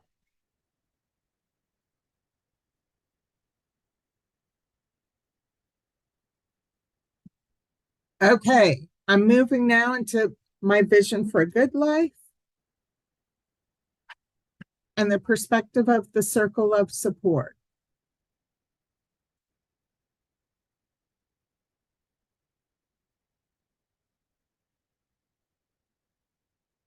Now we're moving into my vision for a good life. Okay, I'm going to stop there and go back to my PowerPoint.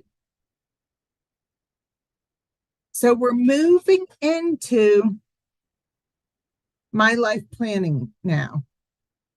This is where we're starting to connect all of the different pieces of information that we've collected in order to create a plan for Jimmy to help him live his best possible life. Now, when it comes to this, there's these different sections, all of which we're going to connect together. The goals are populated from getting the life I want. Now, with the goals, one need and one service, at least one need and at least one service must be linked to each goal. There's 16 goals that are initially added. I'm going to show you how to manage those so you can remove the ones that aren't needed. We're going to go to services and supports. And actually, we're going to do this in a little bit different order. We're going to start with this. And we're going to identify the services and supports that are going to help Jimmy meet his goals. And we're going to identify then his needs. These came from the comp assessment. And we're also going to identify the strengths and barriers for each domain. And again, this comes from the comp assessment, but we can update all of these during the team meeting. So I'm going to move back to my PowerPoint to demonstrate this.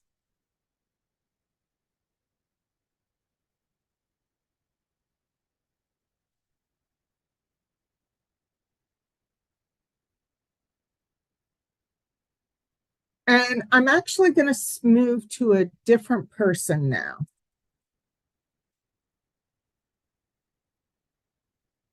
I'm moving to Paul Jenkins. I'm coming down to the forms icon, and he has a PCP. This is for main care section 21, and his status is still pending planning team meeting. So I opened that up. I clicked the edit. I have a sync button here. So I'm going to click to see what needs to be synced. And I modified a PCP meeting facilitator. So I click to say, yes, I want to sync this information. And I click sync. Okay. Typically, this button would go away. This is a little hiccup in the sandbox. You won't experience it when you go live.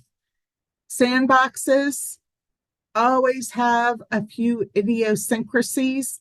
I have no idea why.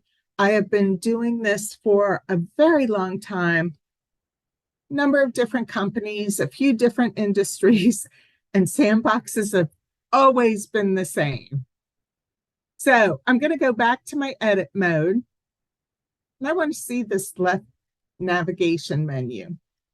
I'm going to come down here to my life planning tools. And there's two tools here that I can leverage. And now you can see I'm here with goals, needs, strengths. I'm going to come down to services and supports. And I want to start here, actually. There aren't any listed yet. So I'm going to click Add Service or Support. And there's a number of different types. First, I'm going to add a community or natural resources. And the supporter is Jules Jenkins. She's going to provide transportation. And the relationship, here's the effective dates. These mirror the PCP start and end date. They can be adjusted. And then I no longer need this support or want it when, and I'm going to click save. Well, and here I can edit. I have my little pencil icon, or I have my trash can so I can delete it. And I can add another service or support. And I'm going to come down and add a waiver service. Now here in this provider field, well, you can't tell, but I'm clicking. I can't add anything. Service, I can't add anything here, but I can click to search. So I need to search for my waiver or my service, excuse me. I enter it. I could use advanced search. I'm just going to click search.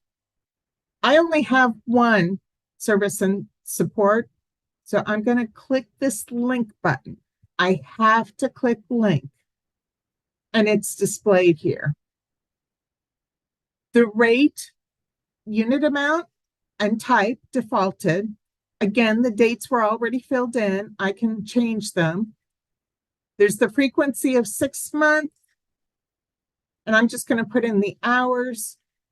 I'm randomly selecting the scope. The fact that this is a box means that one item or multiple items can be selected. The support that's needed, I'm going to say prompting. None of this is in a disability setting. I no longer need this one. And the service provider invitations, not required. I'm going to leave this blank. and I'm going to click Save. So that's my services and supports. I'm done with those. I want to move up now to barriers. Here's the barrier, health and wellness barrier that came from the comprehensive assessment. I can also add a barrier if I would like.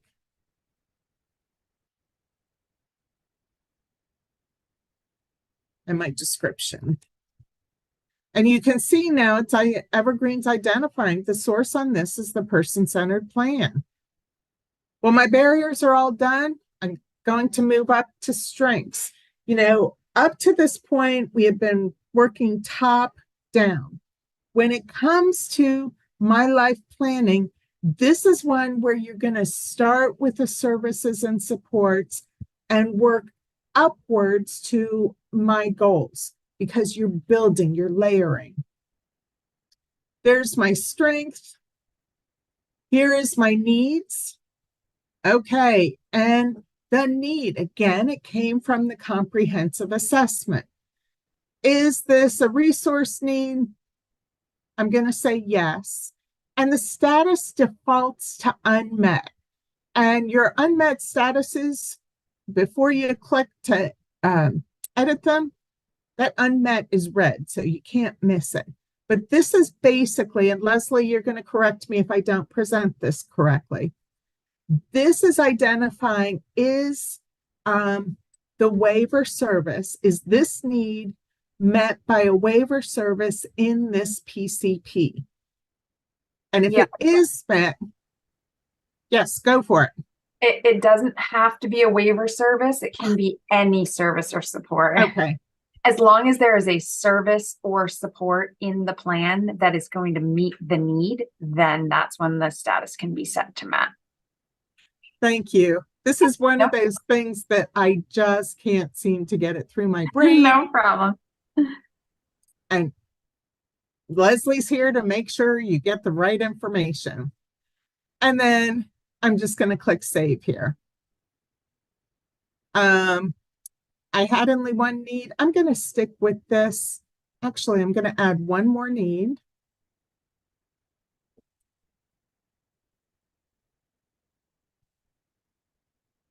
I'm just going to randomly select a domain. I'm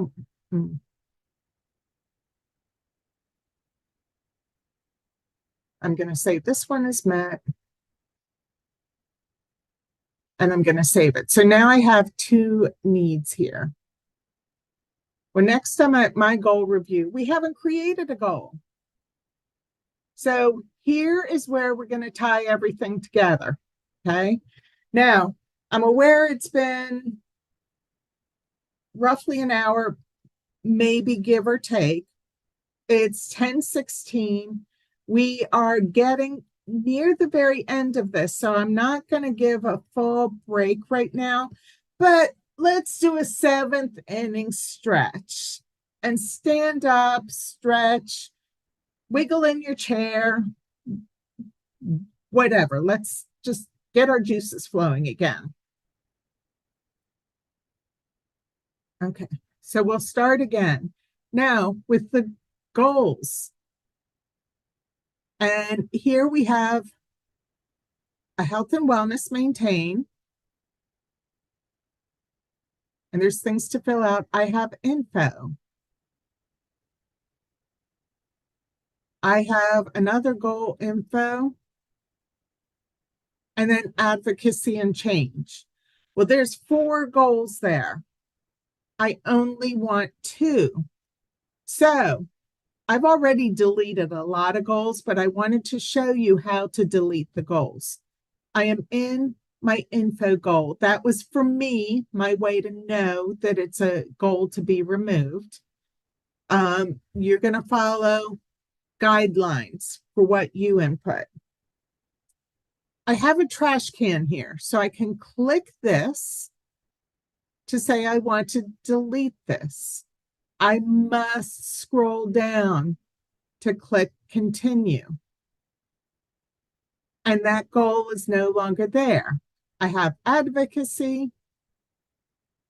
I have an info one. And I have health and health and wellness, maintain.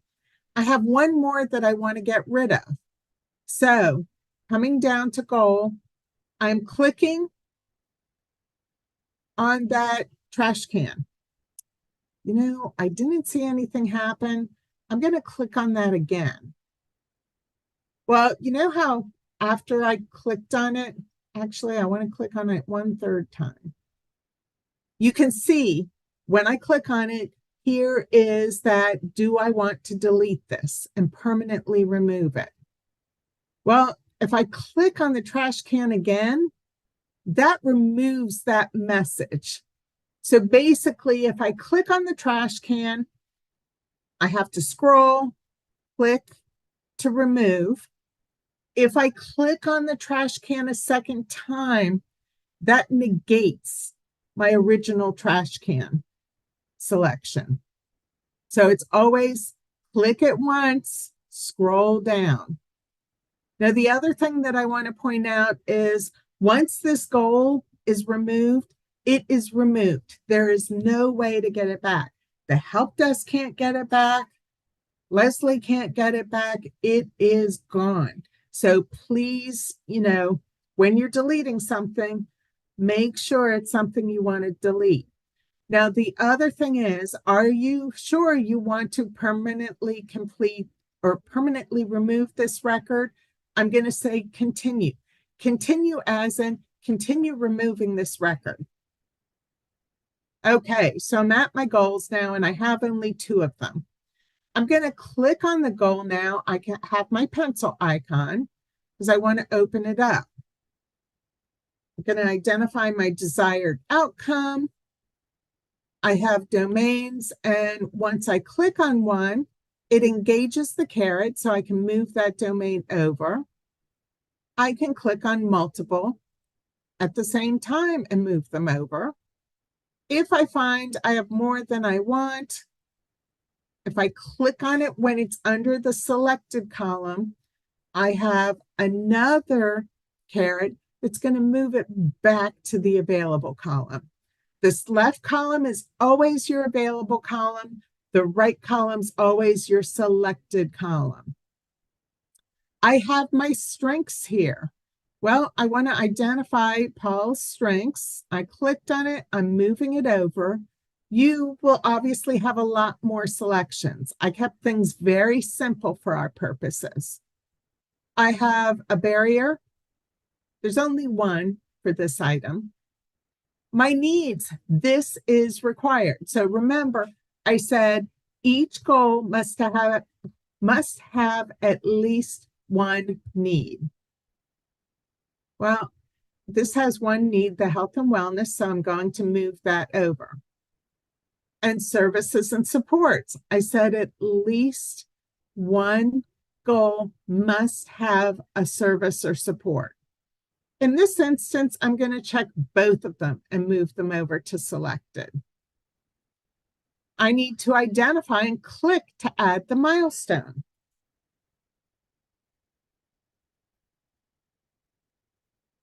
And the target end date, I can use the calendar or I can just type it in.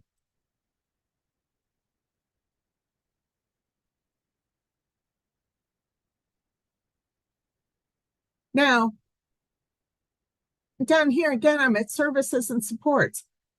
I already selected those. I selected them up here. Why do I have to select them again?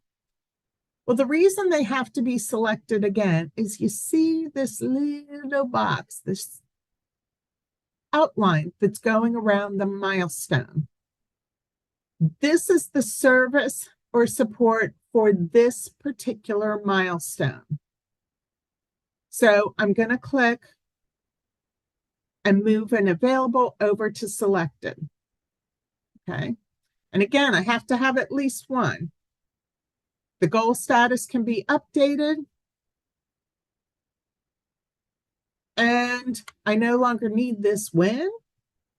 And of course, it's filling in the other information. So I clicked save. So this goal is all done. I'm coming down to my advocacy or change goal. And again, I'm putting the desired outcome.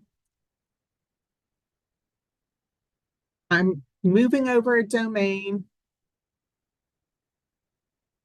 The strength applies to this one as well. Both barriers apply here. Now, there are needs. I just said that each goal must have a need. Well, the flip side of that is each need must be assigned to a goal.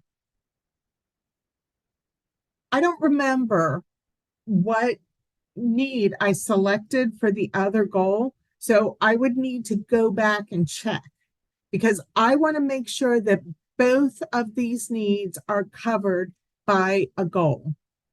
Well, it turns out I don't need to check because I know for this goal, both of these needs apply. And I'm going to move them over. My services and supports, again, both of them apply in this instance. So I checked them both. I'm using the caret to move them to selected. My milestone is here. I need to identify my target date. And then again, for this milestone, which services and supports apply. Now, it also means your services and supports that are identified, they have to be linked to a goal as well. If I had additional milestones, I could click this Add Key Milestones button. I have my new goal. I no longer need supports when, and I'm going to click Save.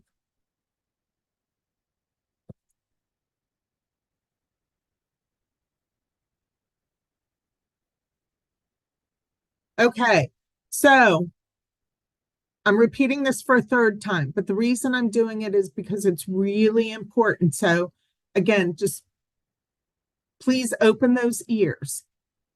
Every need has to be linked to a goal.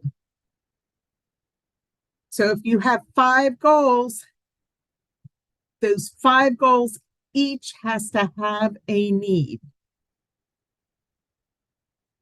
Now, all of your needs must be linked to a goal. So if I have need 1, need 2, need 3, need 4, for each of my goals, between those 5 goals, I have to have them identify those needs 1, need 2, need 3, need 4. Not all in the same goal, but collectively between the goals. And the reason I'm stressing this is because it's the one place I have found learning the system that I got stuck. I would have a need that was out there that I didn't have linked to a goal. So it's not just that the goal has to have a need, it's that the need has to have a goal. Okay, I can't stress that to you enough. So again, at some point, if you get an error message about that, you're going to take that deep breath, let it in, take it in, let it out, read your screen. If you need to, you are going to step away, again, get a little bit different perspective, come back and read your screen. Leslie, before I move us into next steps, is there anything you would like to add about the PCP or the comp assessment? I don't think so. I think you've done a really good job, Lisa, of giving them the overview. And I gave little additional information as we went along there. So I think we're in good shape. Cool. Thank you. All right. So tomorrow we are going to finish up our PCP, and then from there, I'm checking my little list here. Oh, we're going to do the PCP and the SIP. and we're going to finish up that PCP and move into the application and classification packet. Now then, next steps for you. And you're going to hear me say this with each section. Practice in the sandbox. ODES is sending out the information. They're in the process of doing that. Keep your eye out for it. Practice, practice, practice. Okay? I can't stress that enough. You're going to watch for emails and watch for your micro learnings, or watch your micro learnings. And you want to do this, of course, now up until go live, but particularly those last 2 weeks. You want to tie up any loose ends you have in the system, okay? You want to finalize and finish anything that's in progress so that it can be moved over automatically. Now, you want to set things to complete before 5 o'clock Friday, 5 o'clock p.m. on Friday, January 12th, because after that time, you won't be able to do anything in the system. So obviously, you are going to be planning ahead for this. Now, again, just a reminder, you have the micro learnings, you'll play in the sandbox, you have the Q&A sessions that are going to occur just after the new year. You have the FAQs and recordings. Those are on the project website. And in that chat, Jack has put a couple links for you. The first one is the link for those FAQs and recordings. There's a place you can email questions. Don't go yet, folks. And that's here. That has been added to the link. You're not done yet. Okay. There is a link to a survey in the chat. Please click on that right now. In just a minute, I'm going to invite Leslie to say her final words. And in that, please take a moment to complete the survey. We do look at it and we make adjustments accordingly. It's helpful to know what you might like done differently or what we should keep doing. And we also share this information with Leslie as well. It's a very straightforward survey. There is a strongly agree and a strongly disagree. Please make sure you're reading and select the right one. And the reason I say that is because there's times we can tell that somebody got them confused because the comments just don't support the scoring. So please read that. And finish that up. Well, Leslie, I wanted you to invite you to share your final thoughts. Thank you, Lisa. First off, I want to say thank you to everybody for joining us bright and early on a Monday morning, especially with the weather here in Maine. It's quite rainy, overcast, windy. So we appreciate you being on with us this morning. And we look forward to seeing you again tomorrow and Wednesday for the other two portions of this case manager care coordinator training. And I do want to just underscore a couple of things that Lisa said during her closing statements. I, again, cannot stress enough the importance of getting in there into the sandbox and training environment and trying these things out yourself. That's going to be how you're going to really kind of apply what Lisa's been sharing with you to your real life scenarios and be able to come to those business process training sessions with some really good questions for our business team. So if you have not already received your email with your sandbox training access information, you will likely receive that today. We had several emails that needed to get sent out, so it is taking a little bit of time, but we are still working through that, and please be patient with us. You should see that soon. I also do want to remind that all of these sessions are being recorded. We will post them to our project website, so you can go back and refer to them as you're familiarizing yourself in that sandbox and training environment. And just again, as a reminder, your access to the sandbox training environment is going to be more access than what you will have in production. And that, again, is to make sure that you can navigate that system. If we didn't give you more access, you would have been relying on other users to help you advance certain forms through the workflow processes and modify different things. And we wanted to make sure that you could really keep moving in that environment and familiarizing yourself independently. And also, as Lisa stressed at the beginning of this session, please do not reset the password. That will lock out lots of people. Other than that, you can do whatever you would like with the person record that was assigned to you. You can add stuff to that record, modify it. You can go in and add forms, edit forms, all forms. Don't limit yourself to just what you're seeing on this training. Familiarize yourself with the system as best as you can. And then the last thing I did want to just point out again is, yes, Lisa is correct. We want you to get progress notes and reportable events wrapped up by 5 p.m. on January 12th. That is only because those forms will migrate in a completed state. So if you had not finished editing a progress note, it will still migrate over. You just won't be able to edit it anymore in Evergreen. So you might have to re-enter those things if you weren't finished with them. And that's just progress notes and reportable events. Other forms will migrate in progress, like PCPs, like BMPs, like DD, intake and eligibility. Those types of things will migrate in an in progress state and can still be edited and completed in Evergreen. And if at any time you have any questions at all, please use our evergreen.dhhs@maine.gov email address.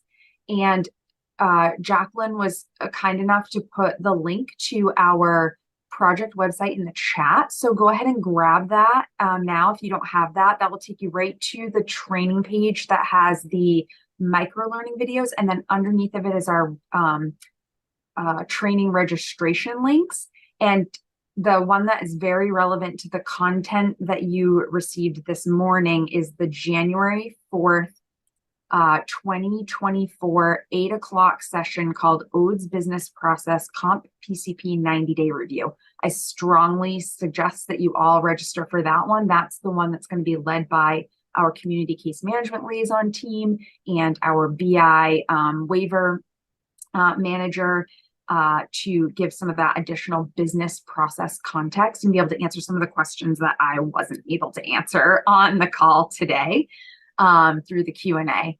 And I do have a couple more questions that came in through the Q&A, so I do want to just address those, Lisa, before we wrap up. One of them is, what if a person identifies a goal that isn't related to any identified needs? They can set whatever random goal they want. Great question. So I think there was another question related to this, or comment rather related to goals that maybe don't tie to needs and or services. I am not the expert in that area, so I'm going to take that back to the business team and have them incorporate a response to that at our business process session. So please register for and come to the January 4th session. If you're not able to make it, we will record that and you can play that recording back. And then the last item was clarification on January 15th. They'll have access to EIS, but read only. Yes, great question. So we are locking both systems down, EIS and Evergreen, in order to migrate over our cutover weekend. So 5 o'clock, Friday, January 12th, both systems will be locked down. Come Tuesday morning, January 16th, because Monday is a holiday and we are using the full 3 days for our deployment. Come Tuesday morning, January 16th, you will have read-only access to EIS. So you will be able to still search and find things in EIS if you're having difficulty finding them in Evergreen. However, things will migrate into Evergreen, so you should be able to find everything in Evergreen, and you will have full access to start using Evergreen at 8 a.m. on January 16th, Tuesday, January 16th, 2024. And that looks like everything that we have there. So I will wrap it up there and say thank you again, Lisa. Thank you. And one thing, I'm just going to, the discharge form, please do not complete that. The minute you complete that, you cannot use your person anymore. Any other form is fair game. Anything Fair else is fair point. game. Yes. Thank you, Lisa. And then the other thing, just give us a day or two for the recording. So they take a long time to process. And Jack has to do a little bit of minor editing. But Yes. thank you. Go ahead, And Leslie. then it takes a couple days after I get them from you as well. So please be Okay. patient with us on the recordings. It does take a while to process them, and then I have to request that they get added to our website. So that takes a little bit of time as well. So it's taking about a week. So apologies for that, but we did record these same sessions last week, and I'm hoping that those get posted out there within the next couple of days. So if you wanted to refer back to last week's sessions, you should be able to do that later this week.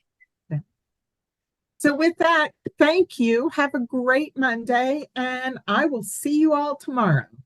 Thanks, Lisa. Thanks, everybody. Thank you.